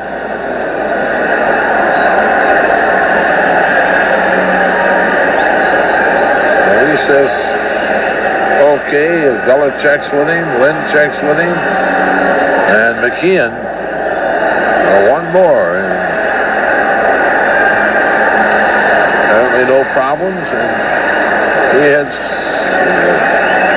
3 of them. Gullett, Lynn, and McKeon head back to the Reds dugout.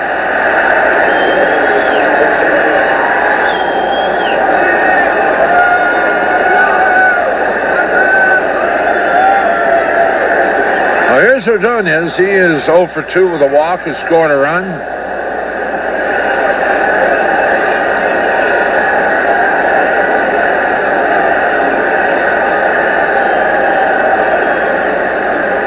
It's Hamilton at second.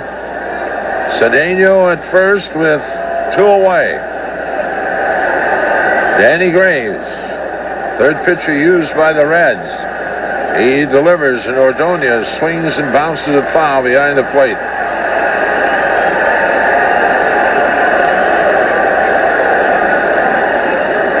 Oh, 1.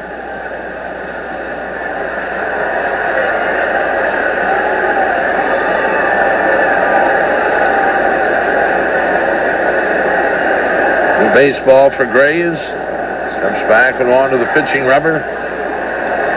Sullivan ready in the Reds bullpen. The stretch by Graves. A check of the runners. And the 0-1 delivery. Swung on, and that's bounced foul off third. Rookie Rojas picks it off.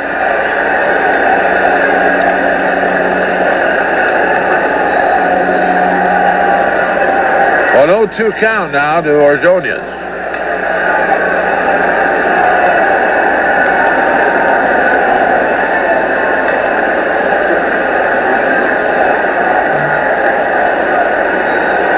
Pitcher Al Leiter waits on deck with 2 out.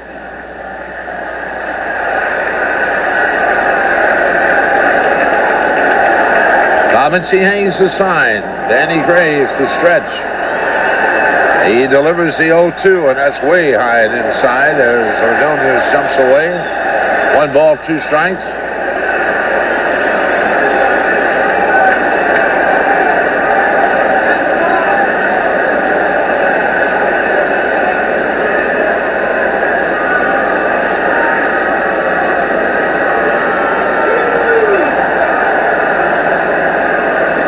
Now the 1-2.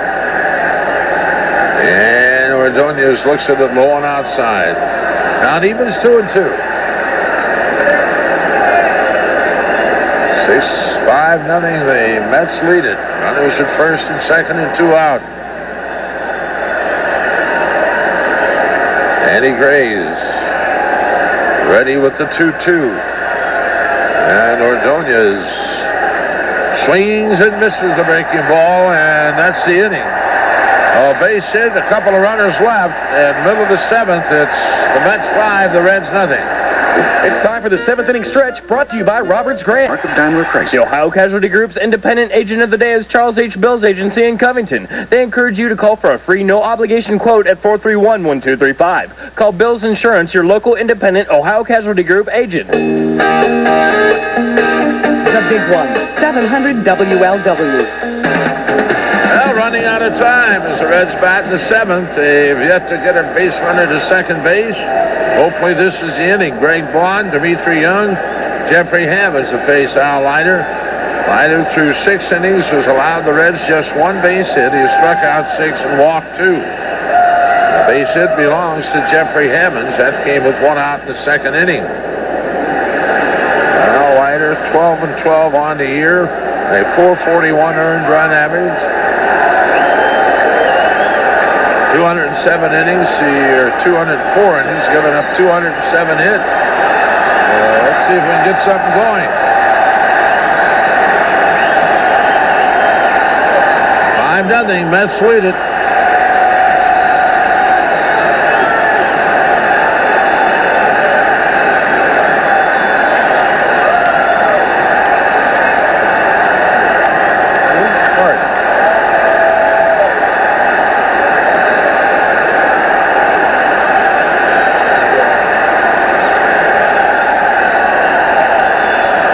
Greg Vaughn leads it off. He has struck out both times up. Called in the first inning, swinging in the fourth. Leiter ready to go to work on him. And his first pitch on the way. And Vaughn takes it high, ball one. Vaughn, Young, Hammonds here in the inning, and hopefully Thomas, Boone, and a pinch hitter. A 1-0 to Greg Vaughn, and Vaughn takes it inside. 2 balls, no strike.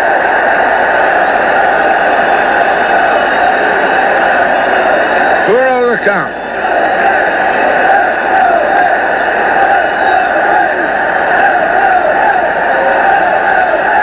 The 2-0 delivery. Taking a strike on the outside corner. It's 2-1. And just haven't been able to put anything together through the first 6 innings.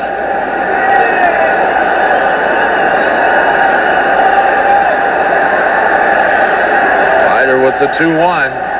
Vaughn swings and fouls back into the green seats. Count evens 2-2.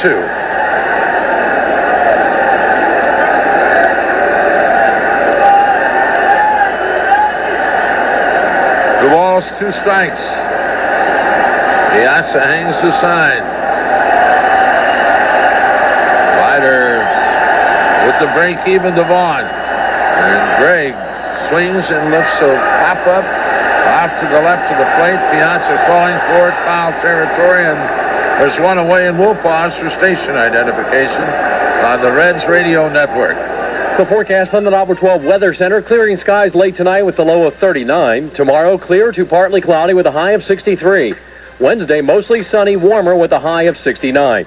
46 now at your official weather station, News Radio 700 WLW. One out, and Dimitri Young steps in. Dimitri is grounded to short each time up. Robbed of a base hit his last time up in the 4th inning. Ordonez's diving grab of his hard ground ball off to the left and threw out Dimitri by a couple of steps.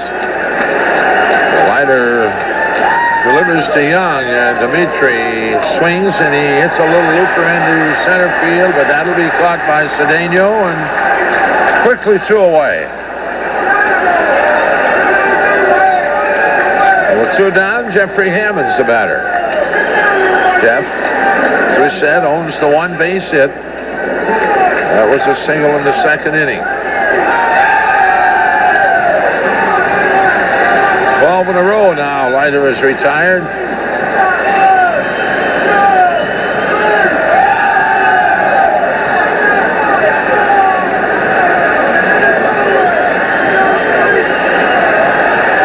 Well, we got a couple of yo-yos.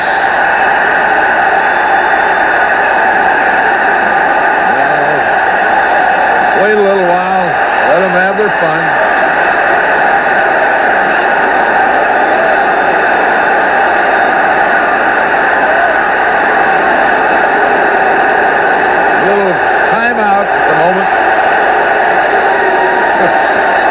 I wonder what the bet was on that. Huh? What do you think the bet was on that? It's going to be more to get him out of trouble than it has to get him in trouble.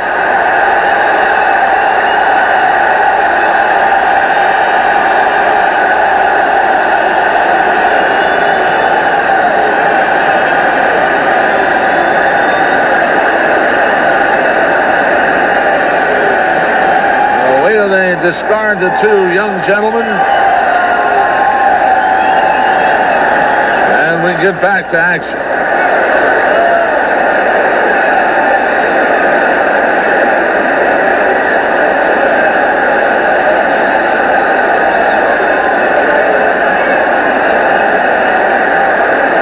Now Jeffrey Hammonds at the plate, 2 out. A 5-0 ball game. Leiter goes to work, and Hammonds swings, and he hits a high fly ball in the left center field. Didn't get enough of it. Cedeno, Henderson, and Henderson, I think, made the catch, but that's the inning. The Reds go in order for the 4th straight time, and after 7. Mets 5, Reds nothing. 700 WLW. They have been a big part of our community and have provided us with... Sully, his 80th appearance of the year. He is 5-4 with a 301 earned run average, 113 and 2/3 innings. Has allowed 88 hits, 78 strikeouts, 47 walks, and he'll be facing Al Leiter, the pitcher, as the Mets bat in the 8th, up 5-0. They've out-hit the Reds 7-1. And Sullivan's ready. Here's Marty. Thank you, Joe. Leiter has been brilliant. He has had some kind of night here on enemy turf. At the plate, he's 0 for 2 with a sacrifice bunt, and Sot Sullivan, as Joe mentioned, becomes the 4th Reds pitcher of the night. He follows Danny Graves to the mound, and his first pitch is a ball inside. Graves works 2 innings, allows 2 hits, a run earned, 2 walks, and a strikeout. And 2 strikeouts. Here's a 1-0 pitch, and that's ball low. 2 balls and no strikes.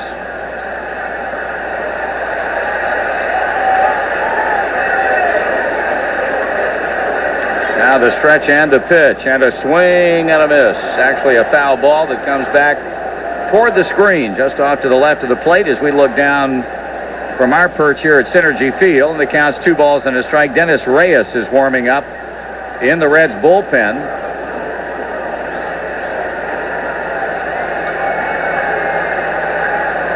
As Scott steps back on, looks back in. Stretching the pitch, and a swing and a grounder right between the legs of Sullivan, but picked up by Barry Larkin out behind second base, and Barry throws him out. 1 down in the 8th, and that'll bring out the leadoff batter, Ricky Henderson. Henderson is singled and scored, flying to left, homered, and lined out to first. News from the front office brought to you by U.S. Office Products and the Office Furniture Store, the store for office furniture. A quick rundown on some of the individual accomplishments this season. Vaughn and Casey, club leaders in RBIs with 118 and 99 respectively. Reds haven't had 2 players with 100 RBIs each in a season since '77 when Foster and Bench did it. Here's a pitch to Henderson, a breaking ball strike. Barry Larkin, Greg Vaughn, and Sean Casey lead the club with 108, 104, and 103 runs scored. The first Reds trio with 100 runs in a season in 22 years. Foster, Griffey, Morgan in 1977. 1 ball and 1 strike on Henderson.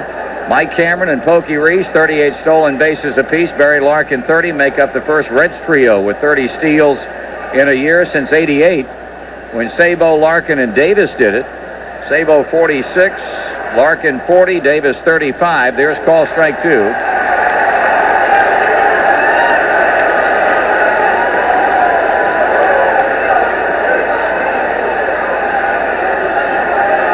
One ball and 2 strikes. We said Scott Sullivan. Danny Graves still on the mound. And he's a ball and 2 strikes in front of Ricky Henderson. And he stretches and he pitches, and that's a swing and a high fly ball hit the center. And it'll be caught by Hammonds for the second out. Eddie Taubensee and Greg Vaughn, Sean Casey, Eddie Taubensee, and Mike Cameron make up the first Reds quartet with 20 homers in a season since 1987. When Eric Davis hit 37, Dave Parker hit 26, Cal Daniels 26, and Nick Osaski 22. So 2 down in the 8th inning, and Danny Graves going to work on Edgardo Alfonso, who has been the man tonight. 3 RBIs, and Graves delivers a taken strike.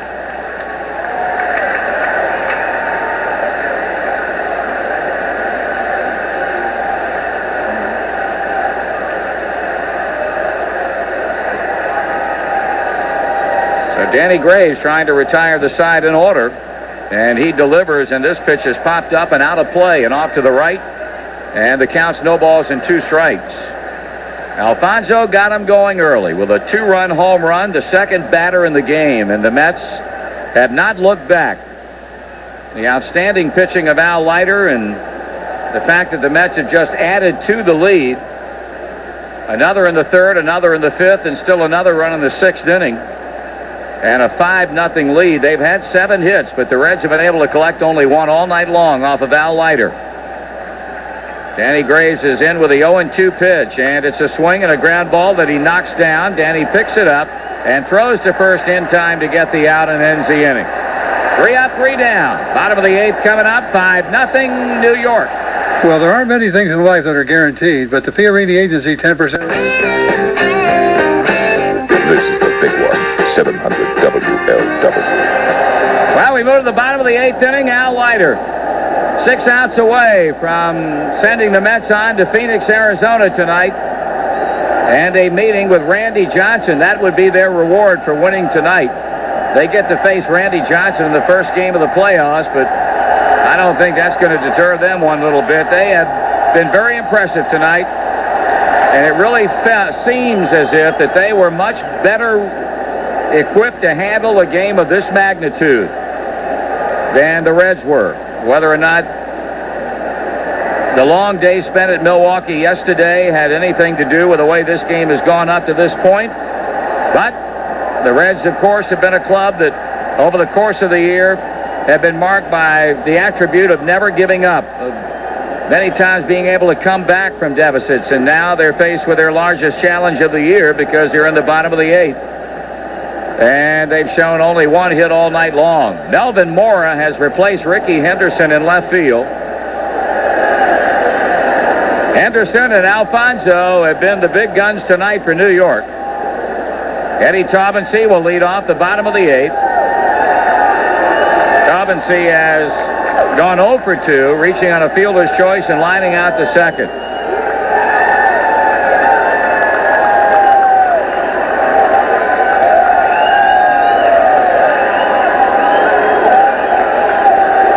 Taubensee will step in to hit for the 3rd time, try to ignite something. Very few people have left the ballpark from the crowd that was announced as 54,621.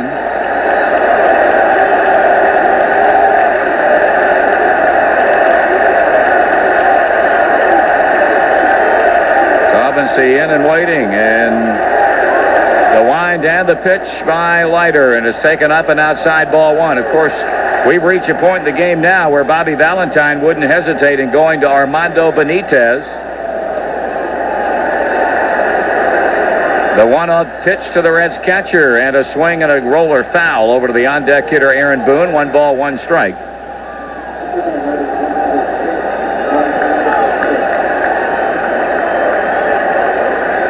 One and one on Taubensee. 13 in a row have been retired since Larkin walked with 2 outs in the 3rd. Taubensee taking a breaking ball down and away, 2-1.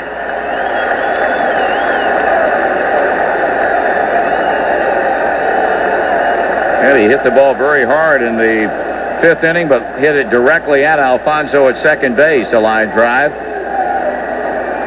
Inside ball 3, 3-1.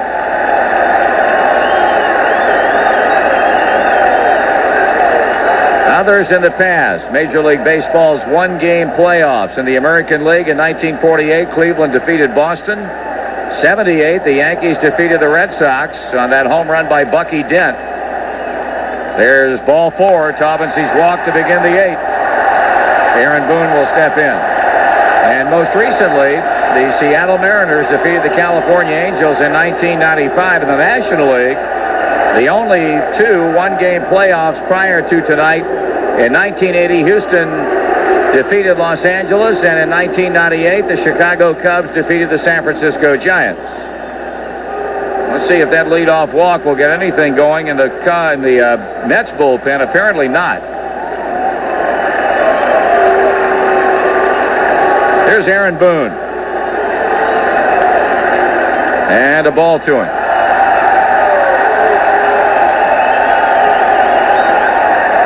The walk to Taubensee. The 3rd base on balls allowed tonight by Al Leiter. Mets with a 5-run lead, so the Reds have a lot of ground to make up. That's a strike call. And it's all even up on Boone. 1-1. Aaron has popped to short. He has struck out. Looks like Turk Wendell, a right-hander, will go down to start throwing initially for New York. Boone pulls it foul to left field.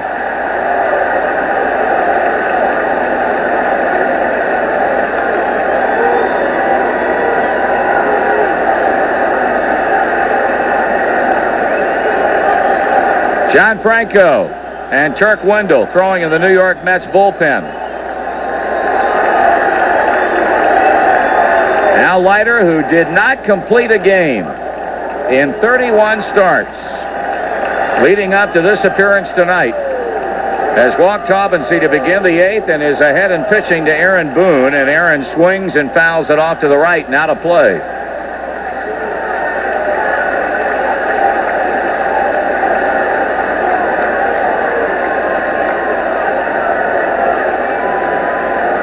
One ball, 2 strikes and holding. Mark Lewis waiting on deck, ostensibly to pinch hit for Danny Graves. The check and the pitch. Had a swing and a ground ball up the middle. Shortstop has it, steps on the bag and throws to first, and that's a double play. Mets turned their first double play of the night, and a dejected Aaron Boone slowly making his way back toward the dugout to be replaced in the batter's box by Mark Lewis with 2 away, and the base is now empty.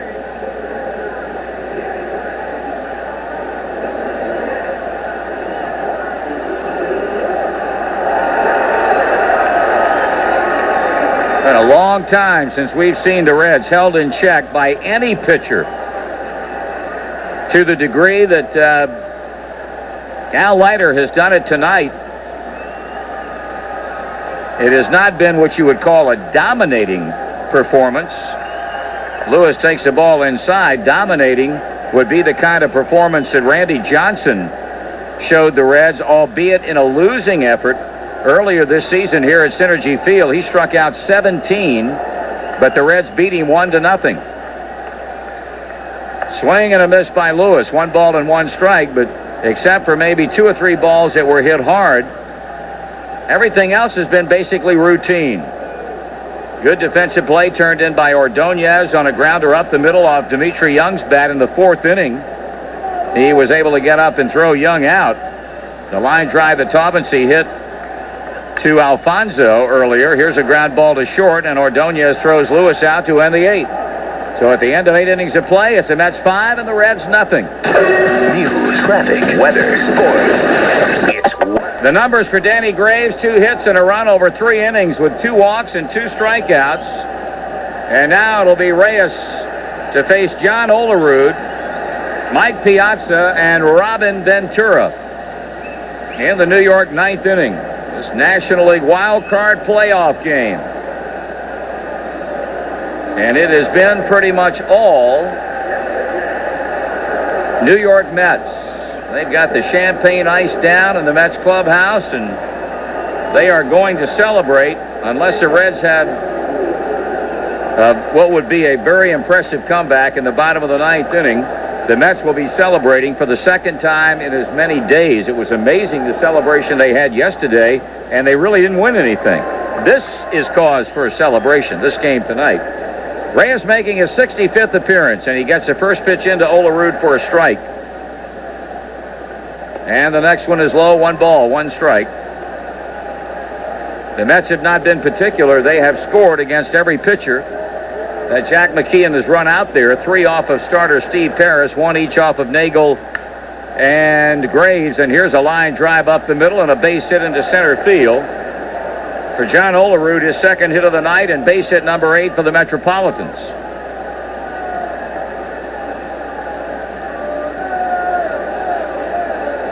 Mike Piazza 0 for 1, but he's walked 3 times. Those walks came in succession before grounding out in the 7th inning.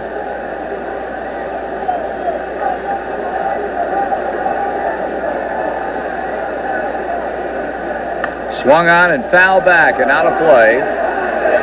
The Reds will have the top of their batting order up in the bottom of the 9th inning, having been shut out for 8 innings.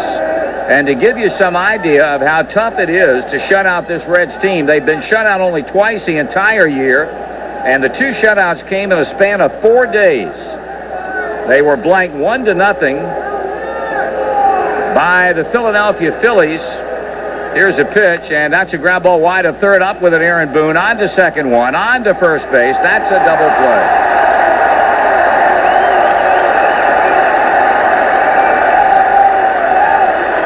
Reds turn a 5-4-3 double play, meaning that Robin Ventura bats with 2 outs. Kurt Schilling, Jim Poole, and Jeff Brantley combined to shut him out 1-0 at Veterans Stadium on April the 27th. And then 3 days later, they were shut out by John Smoltz in Atlanta on April the 30th, 3-0. And they were shut out in that game on only 1 hit. Here's a smash into right center field for a base hit. Over to cut it off, Dimitri Young, and he'll hold Ventura at first base with a single. The only hit the Reds collected in that game down at Turner Field was a 5th inning single by Eddie Taubensee, and they've not been shut out since then. You're talking about 5+ months in between shutouts. So that kind of puts the performance from Al Leiter in some perspective tonight. 2 down in the inning, and Darrell Hamilton at the plate and a foul ball back.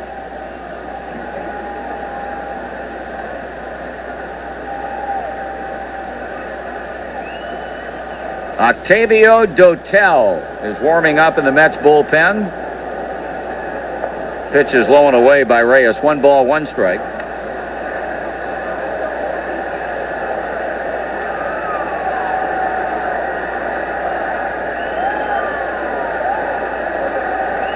If the Mets win this game, it will be some measure of, I guess, retribution. Here's a ground ball to shortstop, and Larkin plays to Reese to end the inning. No runs, 2 hits, and 1 left. The bottom of the 9th inning coming up. The Mets lead the Reds 5-0. Grand Cherokee. The big one, 700 WLW. We're in the bottom of the 9th inning, and the Mets are 3 outs away from celebrating a victory in this National League wild card playoff game. Their season would continue into Phoenix, and the Reds' magical year of 1999 would come to an end. And it would come to an end rather ignominiously, if you will, in light of the way this game has gone tonight. Pokey Reese will lead it off. He walked in the first. He grounded to short in the third. He flied to left in the sixth.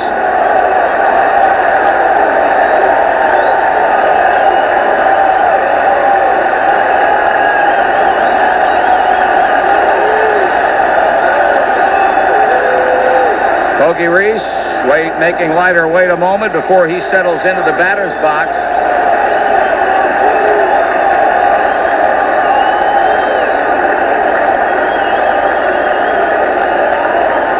Red's second baseman is there, and the first pitch of the 9th inning by Leiter is high a ball. This young man has had an absolutely splendid 1999 season. If he's not the Gold Glove winner at second base, something is wrong. He takes ball 2 balls and no strikes, and Armando Benitez has been sent down to the bullpen by Bobby Valentine to start loosening up. 2-0 the count on Reese. Pokey takes the strike.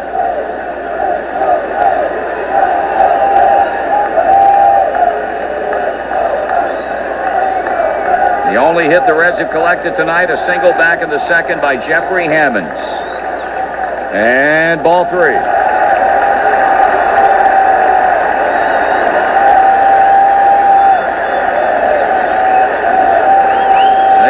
Nothing to chance, the Mets, as they get Benitez up and throwing. Leiter shakes off a sign. He's done that very little tonight. Pitches, and strike 2 is called.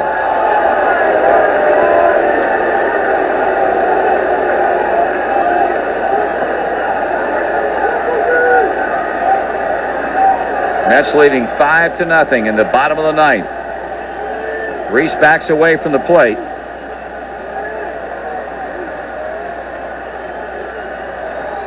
And now Pokey slowly making his way back toward the batter's box.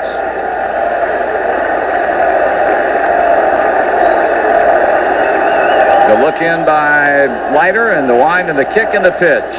And a swing and a foul ball straight back, and the count is at 3 balls and 2 strikes. Leiter has struck out 6, has walked 3. And the base hit by Hammonds and the 3 walks, that's been the sum total of base runners as far as the Reds are concerned through 8 innings. Now Reese throws his right hand up and signals for timeout, just as Leiter had started into his windup. The left-hander of the Mets ready, and the payoff pitch coming. And a line drive base hit down the left field line. That ball going in toward the corner. And Pokey Reese will go into second base with a 9th inning leadoff double.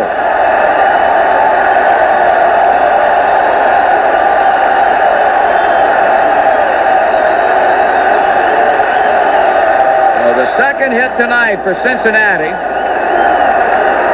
And when you're down by any margin, it's always nice to start the 9th inning off with a hit, and Reese has just done that. Here's Barry Larkin, 0 for 2. He's walked once.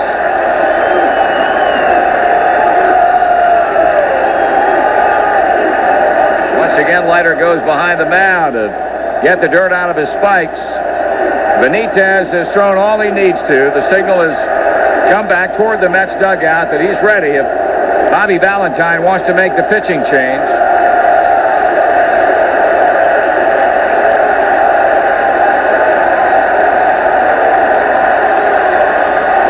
Leiter steps on and looks in. The stretch and the check and the pitch. And it's high, ball 1.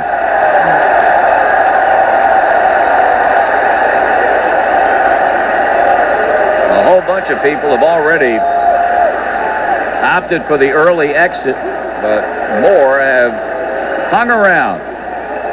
Probably many not willing to let go of what has been a great year for this baseball team. 2 balls and no strike.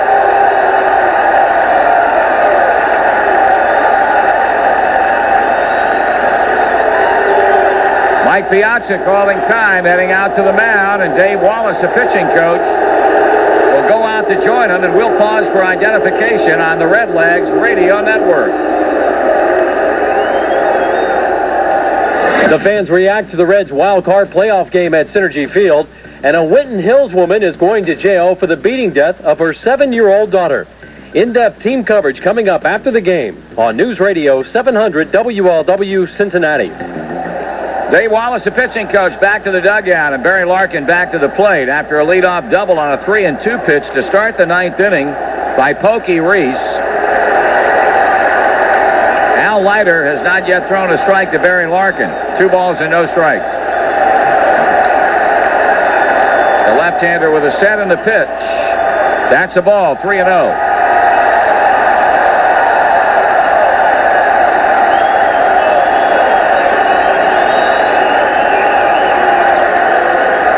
So Barry Larkin trying to become the second base runner to reach here in the 9th. Leiter straightens up, turns it loose. Strike is called, 3-1. Sean Casey on deck, so you would think that Leiter will hang around for at least Casey. And then we might well see Bobby Valentine bring Benitez on to face Greg Vaughn. Pokey Reese leading at second. Reds need 5 runs to get even. We're in the bottom of the 9th. And Larkin swings and grounds to shortstop. The pickup by Ordonez and the throw on across, and on to third goes Pokey Reese, and it'll be Sean Casey with 1 out.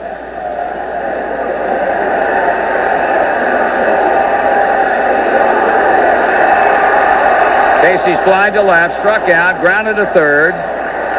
In what well could be his final at-bat of the 1999 year, he's got a chance here to drive in his 100th run of the season.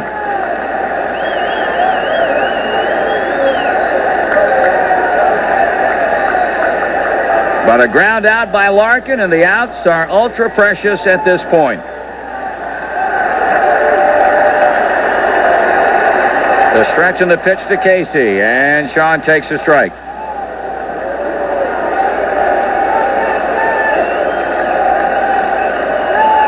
Got to think now Bobby Valentine will stay with Al Leiter now that he's gotten Larkin for the first out of the inning, and Larkin walked. That might have thrown a little bit different look on it, but I wouldn't think so now. Casey swings and he misses. Good fastball by Leiter, who doesn't appear to have lost very much, if anything at all, as he's pitched into the late innings in this game. Mets are 2 outs away from their 97th and their most important victory of the season. Okie reached at third, 1 out, and Casey in a hole, 2 strikes. The left-hander with a pause and the pitch. And he misses with it.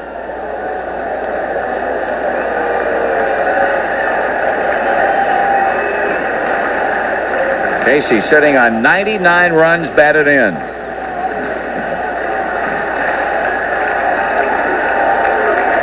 Here's a pitch, and it's high, 2-2.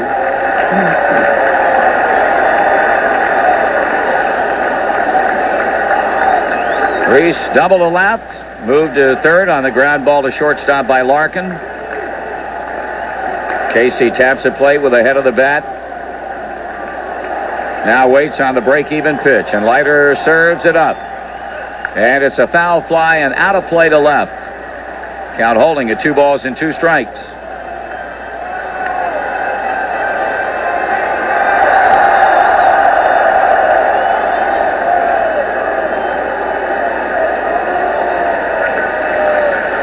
The Reds trying to avoid being shut out for the first time in over 5 months. And Leiter back with a 2-2 to Casey. And a swing and a miss. He struck him out. So Casey becomes a 7th strikeout victim tonight for Al Leiter, and the Reds now are down to their final out. In abject frustration, Casey bangs his bat on the hard dirt around the plate and breaks it.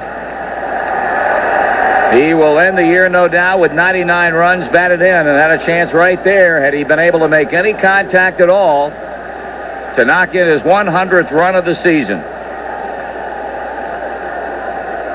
And now Greg Vaughn, who has struck out twice and fouled out to Mike Piazza.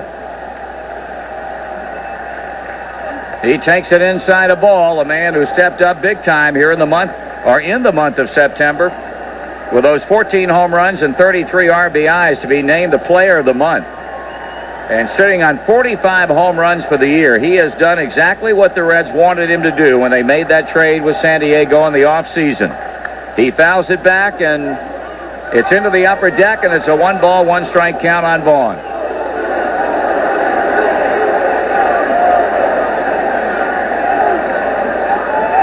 Okie Reese at third, infield back, outfield deep. 1 ball and 1 strike, and now another delay in the game as a fan runs onto the field.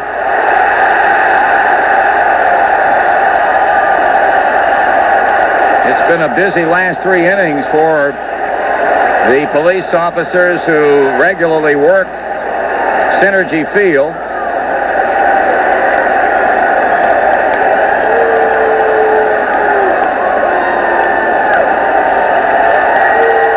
They'll take this young man off, and he will join the other 3 who will pay dearly for their exhibitionist tendencies here at Cinergy Field tonight.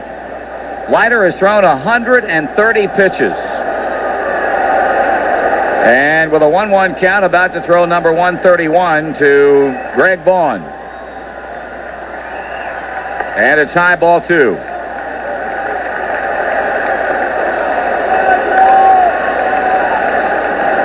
Okie Reese down at third, 2 outs here in the bottom of the 9th. Mets up 5-0.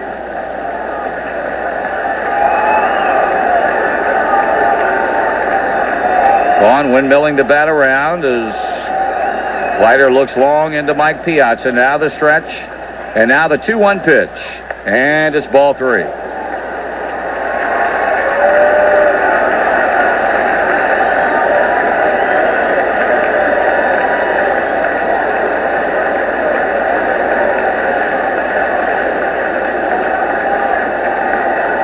Leiter with a check of Reese at third. Pitching to Vaughn, and it's ball 4.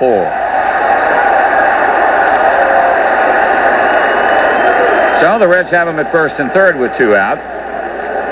And Dave Wallace conferring with Bobby Valentine. Will they allow Leiter to face Dimitri Young, or will they bring Benitez on? If they bring Benitez on, they turn Young around to his more potent left side of the plate. So apparently they're going to stay with Leiter and allow him to pitch to Young with first and third occupied and 2 out.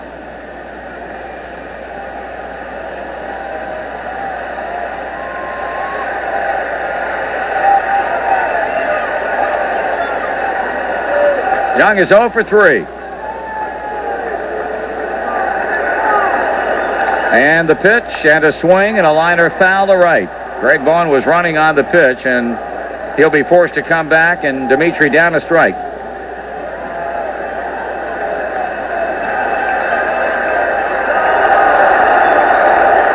The Reds, as they have done so many times over the course of this season, doing something or trying to do something in the ninth inning. Many times they were successful, other times they weren't.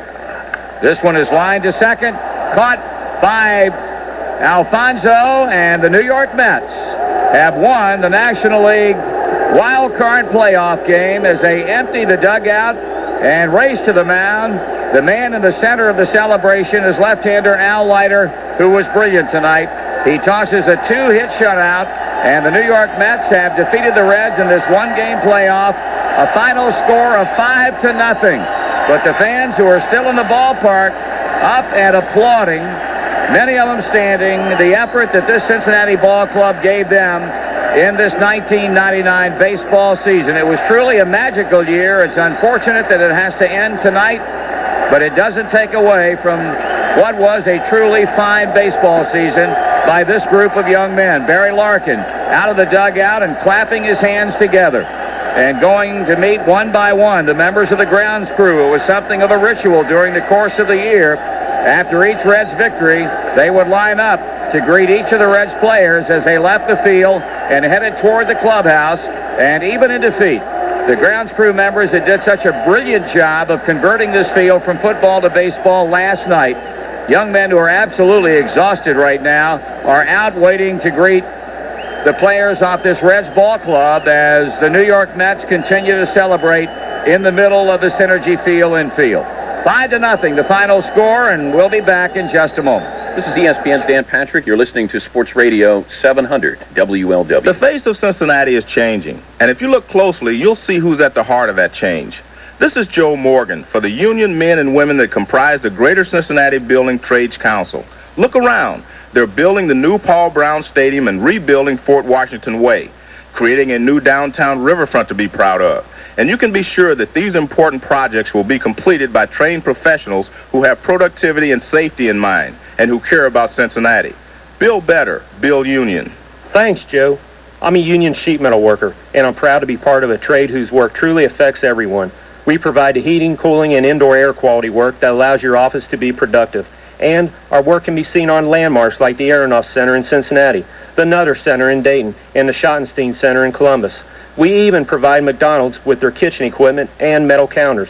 The train for while the New Mets win the National League wild card playoff game, they head to Phoenix and begin the division series against Randy Johnson and the Diamondbacks tomorrow. And the 1999 year has come to an end for the Cincinnati Reds. Many of the Reds players out of the dugout acknowledging the adulation heaped upon them by many of the people who remained here in the ballpark tonight, and many of the Reds players taking their caps off, throwing them up into the seats behind the Cincinnati dugout, while the New York Mets head to the visitors clubhouse, getting ready to celebrate a bittersweet ending for the Reds ball club as they see their season come to an end, one that they had hoped would continue into tomorrow against the Atlanta Braves. That would have been their opponent had they won this ball game tonight.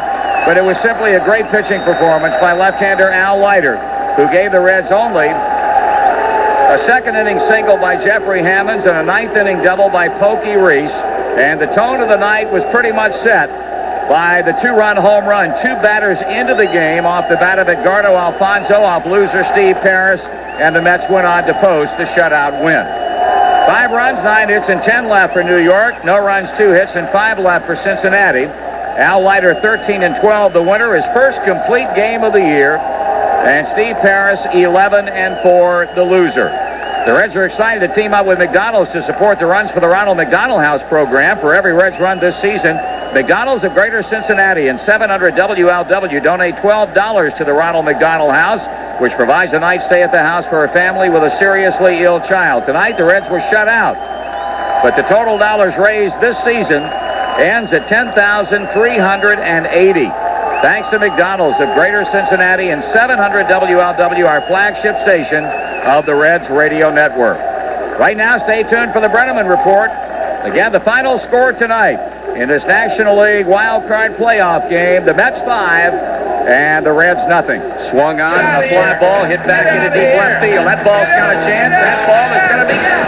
Cincinnati Reds baseball has been brought to you by... This ballpark will not hold that one. Ball is going to be bye-bye baseball. And this one belongs to the Reds. Dual Refresh Budweiser. Beechwood Age for a crisp, clean, classic taste. By Delicious Cons Hot Dogs, the official hot dog of the Reds. By your Coca-Cola Bottling Company. Strike out your thirst with the refreshing taste of Coca-Cola Classic. By Priority Mail from the U.S. Postal Service. When your priority is fast delivery for less. By Ohio Casualty Group. Protect what's yours. By your local Dodge, Chrysler, Plymouth, and Jeep dealers. Key Bank, the Key Corp Company. Key, help at every turn. Grand Victoria Casino in Rising Sun, Indiana. Home of the Tri-State's best buffet. JTM, for your quality times with family and friends. The brand you can count on. JTM. The Reds are also brought to you by Kroger. Count on Kroger for fast checkout. All checkout lanes open 4 to 6 p.m. Monday through Friday. By the Ohio Lottery. Feel lucky today? Play the Ohio Lottery. By Gradison McDonald Investments, a Key Corp company, building investment plans for a lifetime. And by the sports medicine specialists at TriHealth, the preferred healthcare team for the Reds. Tune in next time for Cincinnati Reds baseball on Sports Radio 700 WLW. It's out of here. That's a no-doubter there, baby. It's time for the Brenneman Report. What a play by Pokey Reese. Brought to you in part by your Tri-State Quality Ford dealers. Quality care at the right place with the right parts and always at the right price. And by Western Southern Life. We know how much you have to protect. Now, once again, here's Marty Brenneman. Hi again, everybody, back at the ballpark where the Reds fall tonight 5-0. It was an impressive performance by the New York Mets, most particularly by left-hander Al Leiter, who in 31 previous starts this season had not been at the game at the end of the ball game. But tonight was a different story. He seemed to be weakening just a bit in the ninth inning, giving up a double to Pokey Reese to lead the inning off, a 2-out walk to Greg Vaughn. But Bobby Valentine and pitching coach Dave Wallace hung with him, and he rewarded them for their patience with a complete game 2-hit shutout. The Mets live to play another day. They'll be at Bank One Ballpark in Phoenix.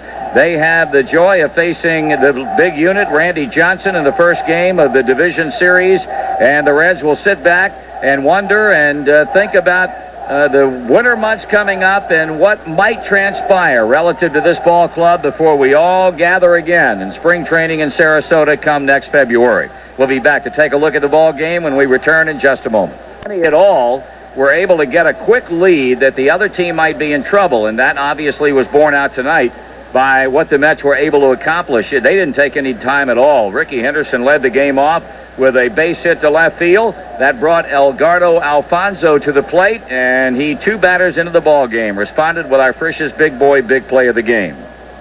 Here comes the pitch, and Alfonso hits a drive center field. Going back Hammonds, hit deep. At the warning track, at the wall, it's gone. A 2-run home run to straightaway center field by Edgardo Alfonso, and the New York Mets very quickly jump out in front 2-0. Be listening tomorrow morning to our flagship station at 6:50 a.m. If you correctly identify the big play, you'll receive Reds tickets, a Frisch's gift certificate, and a chance to win a trip to the Reds' dream destination of your choice. After that, the Reds made it a 3-0 game in the third.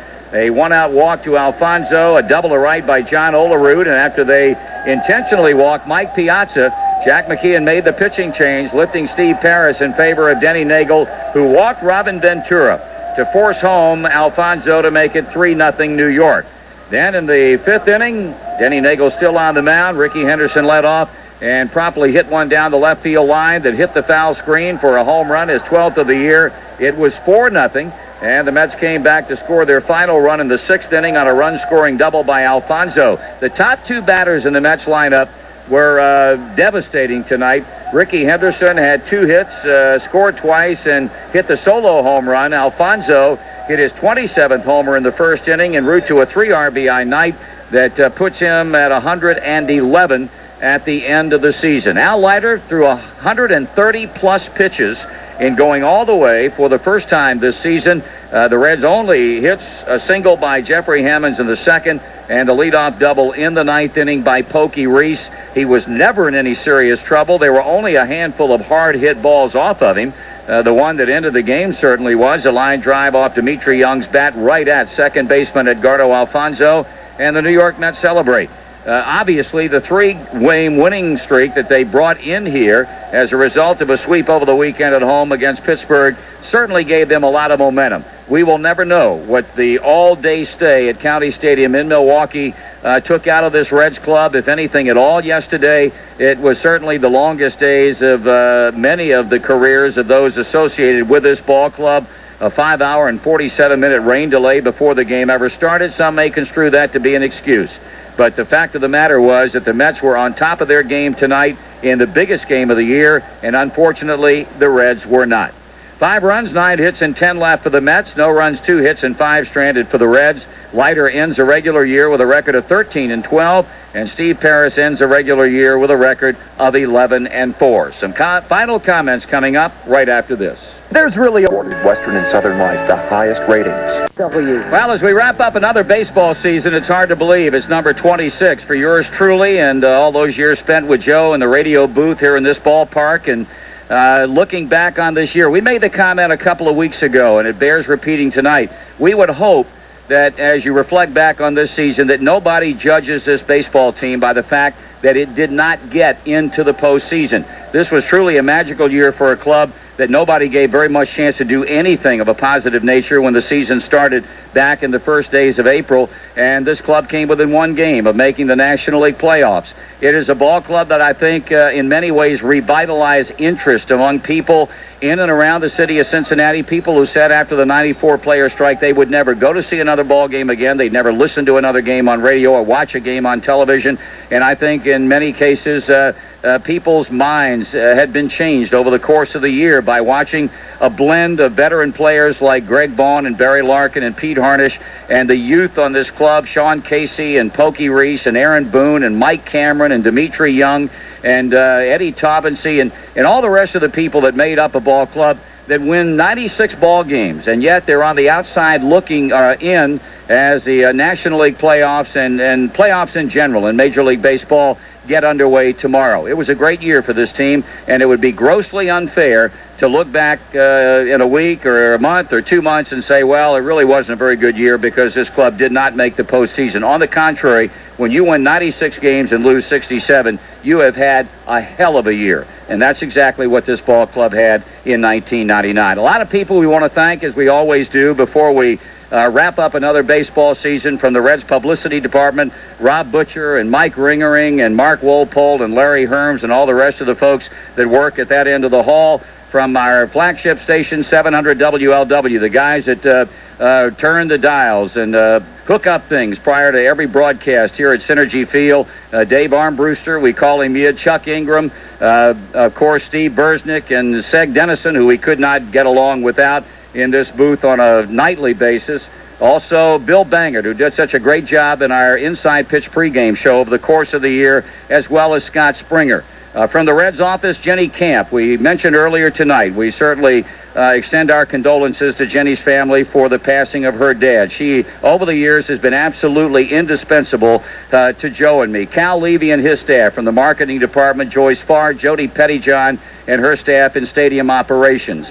Jack McKeon and his coaching staff, the players, two of our all-time favorite people, two of the best at their job of anybody in the world of sports, and Bernie Stowe and his son Rick. Rick, of course, succeeding Bernie as the clubhouse guy here, and there is no one else who does it better than these people do. Gary Wayhoff, we call him Sergio. He's our executive producer.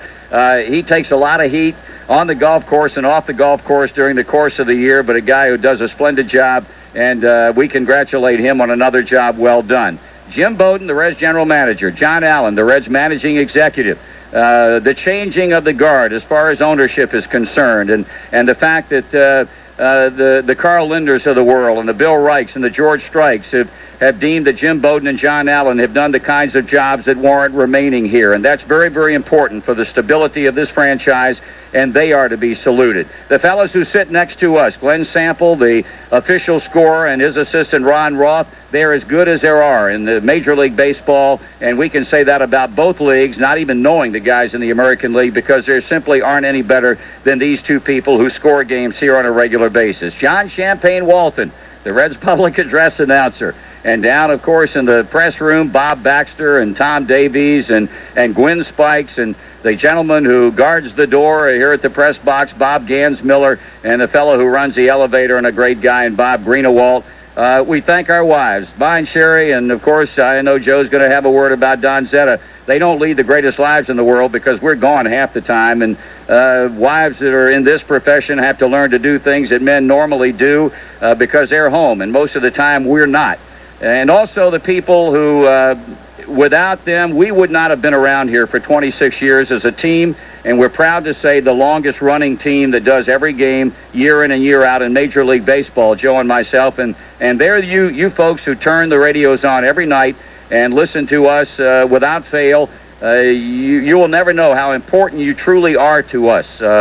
We appreciate the email that we got over the course of the season. It's been one of the great features that I think we've added in recent years.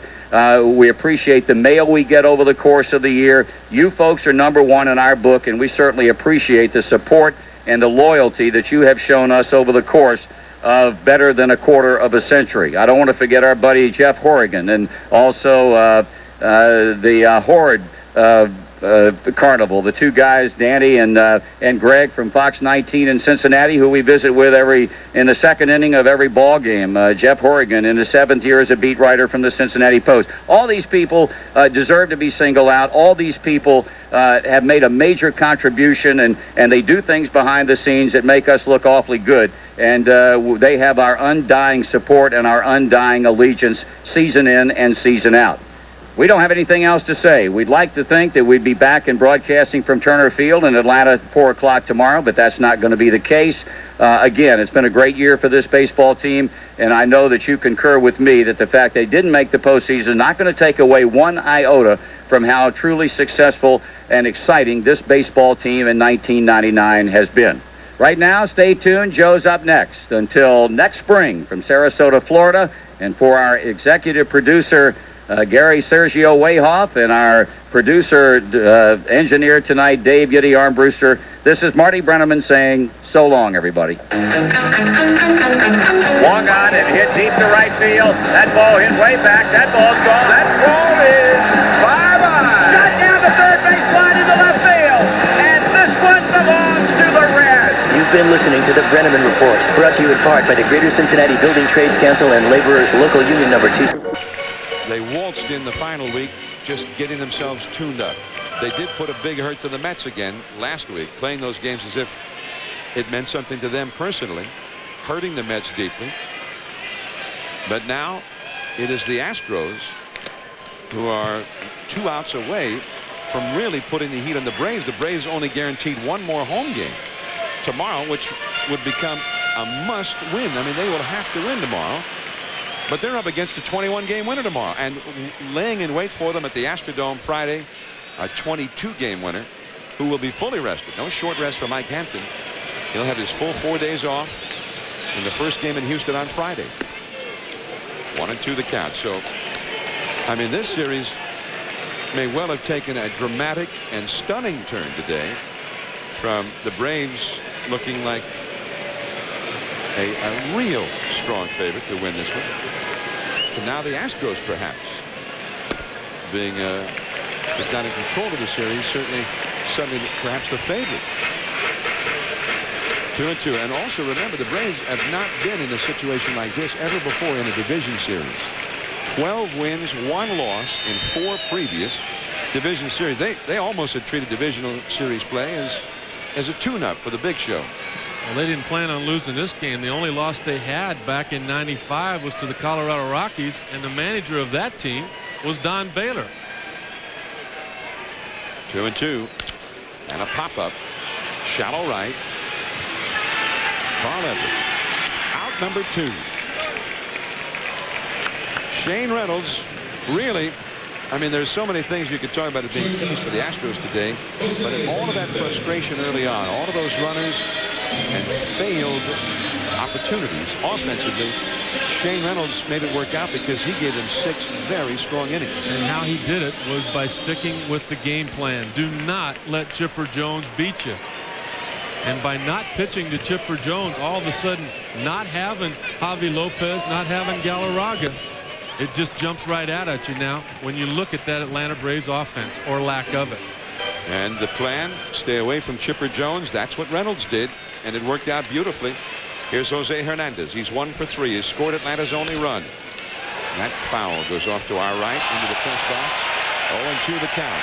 Tomorrow, game 2, 4 o'clock. Jose Lima, 21-10, and the Braves will go with the guy that most feel has been their best pitcher all year, Kevin Millwood, 18-7. But what a spot for Millwood to be put in. A must-win in the postseason, something he's never had to face before. 0-2. And the slider got him swinging. It's a 3-up, 3-down, 9th inning. The Braves never got a man on base after Jordan's leadoff single in the 6th. Reynolds and then Miller, Henry, and Wagner retire each of the last 12 Braves in order.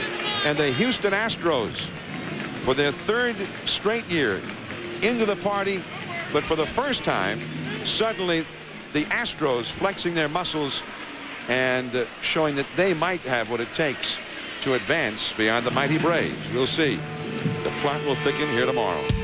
6-1, the final score. Reynolds the winner, Maddox the loser. Stay tuned now. SportsCenter coming up next. I'm John Miller for Rick Sutcliffe. Thanks for tuning in. It's only beginning here in October. We sent it right back to Turner Field to talk with the man who was their winning pitcher today, Jeremy Schaap. Bob, I'm here with Shane Reynolds, the winning pitcher. You just said a moment ago to me, Shane, it's about time. How does it feel? It feels real good. I mean, to have the 2 guys, Lehman and Hampton, finish up the season and have me start this first game, it shows a lot of confidence. I hadn't really been throwing the ball well the last probably 2 weeks of the season.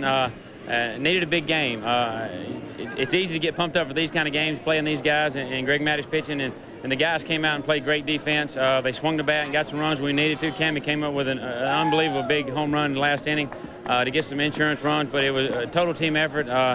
Great for us to come in here and get a big win first game. Easy to get pumped up, as you said, but still only 3 days of rest. It looked like you were tiring at the end.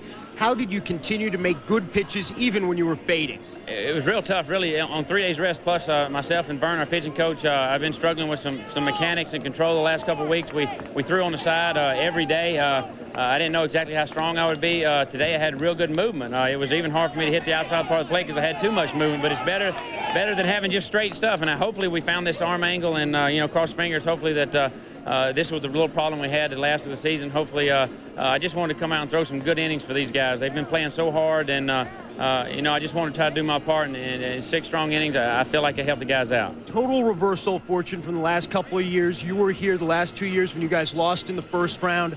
How important was it to get this victory on the road, game 1? Game 1's very important. Everybody knows that. We wanted to come in here and kind of establish something, and we did. We swung the bat as well, played real good defense. Very big game for us total, especially against these guys here in this park. And the people they can throw at you, pitching-wise, is outstanding. They got a lot more experience than we do. But to come in here and play real good and win that first game is a big step forward for us. Shane, thanks very much. The Astros break the Braves' 10-game winning streak in the division series. We'll be back with Darrell Ward shortly. He had a dinger today, and with Shane Reynolds said he gave Chipper nothing to hit today. Walked him twice and got him on a 3-0 flyout. Let's show the pictures. Interesting game today. Yeah, game 1. We're in the 2nd inning. Greg Maddux against Tony Eusebio, 2 aboard, and Maddux, who felt he was getting squeezed by the home plate umpire all day long.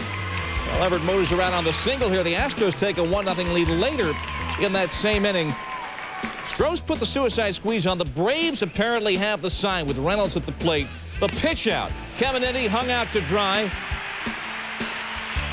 And the plan to get a few more runs across the plate is the tag is made by Chipper Jones. Backfire. Still a 1-0 game. Let's go to the 5th. Bases loaded for Caminetti with 1 out, and Maddox gets him. to hit into that 4-6-3 double play. And as Maddox goes to the dugout, he has a couple of words for the home plate ump Mike Winters, who he felt was not giving him the low calls today. In the 5th, Braves trailing 1-0. Gerald Wilkins with a runner on second.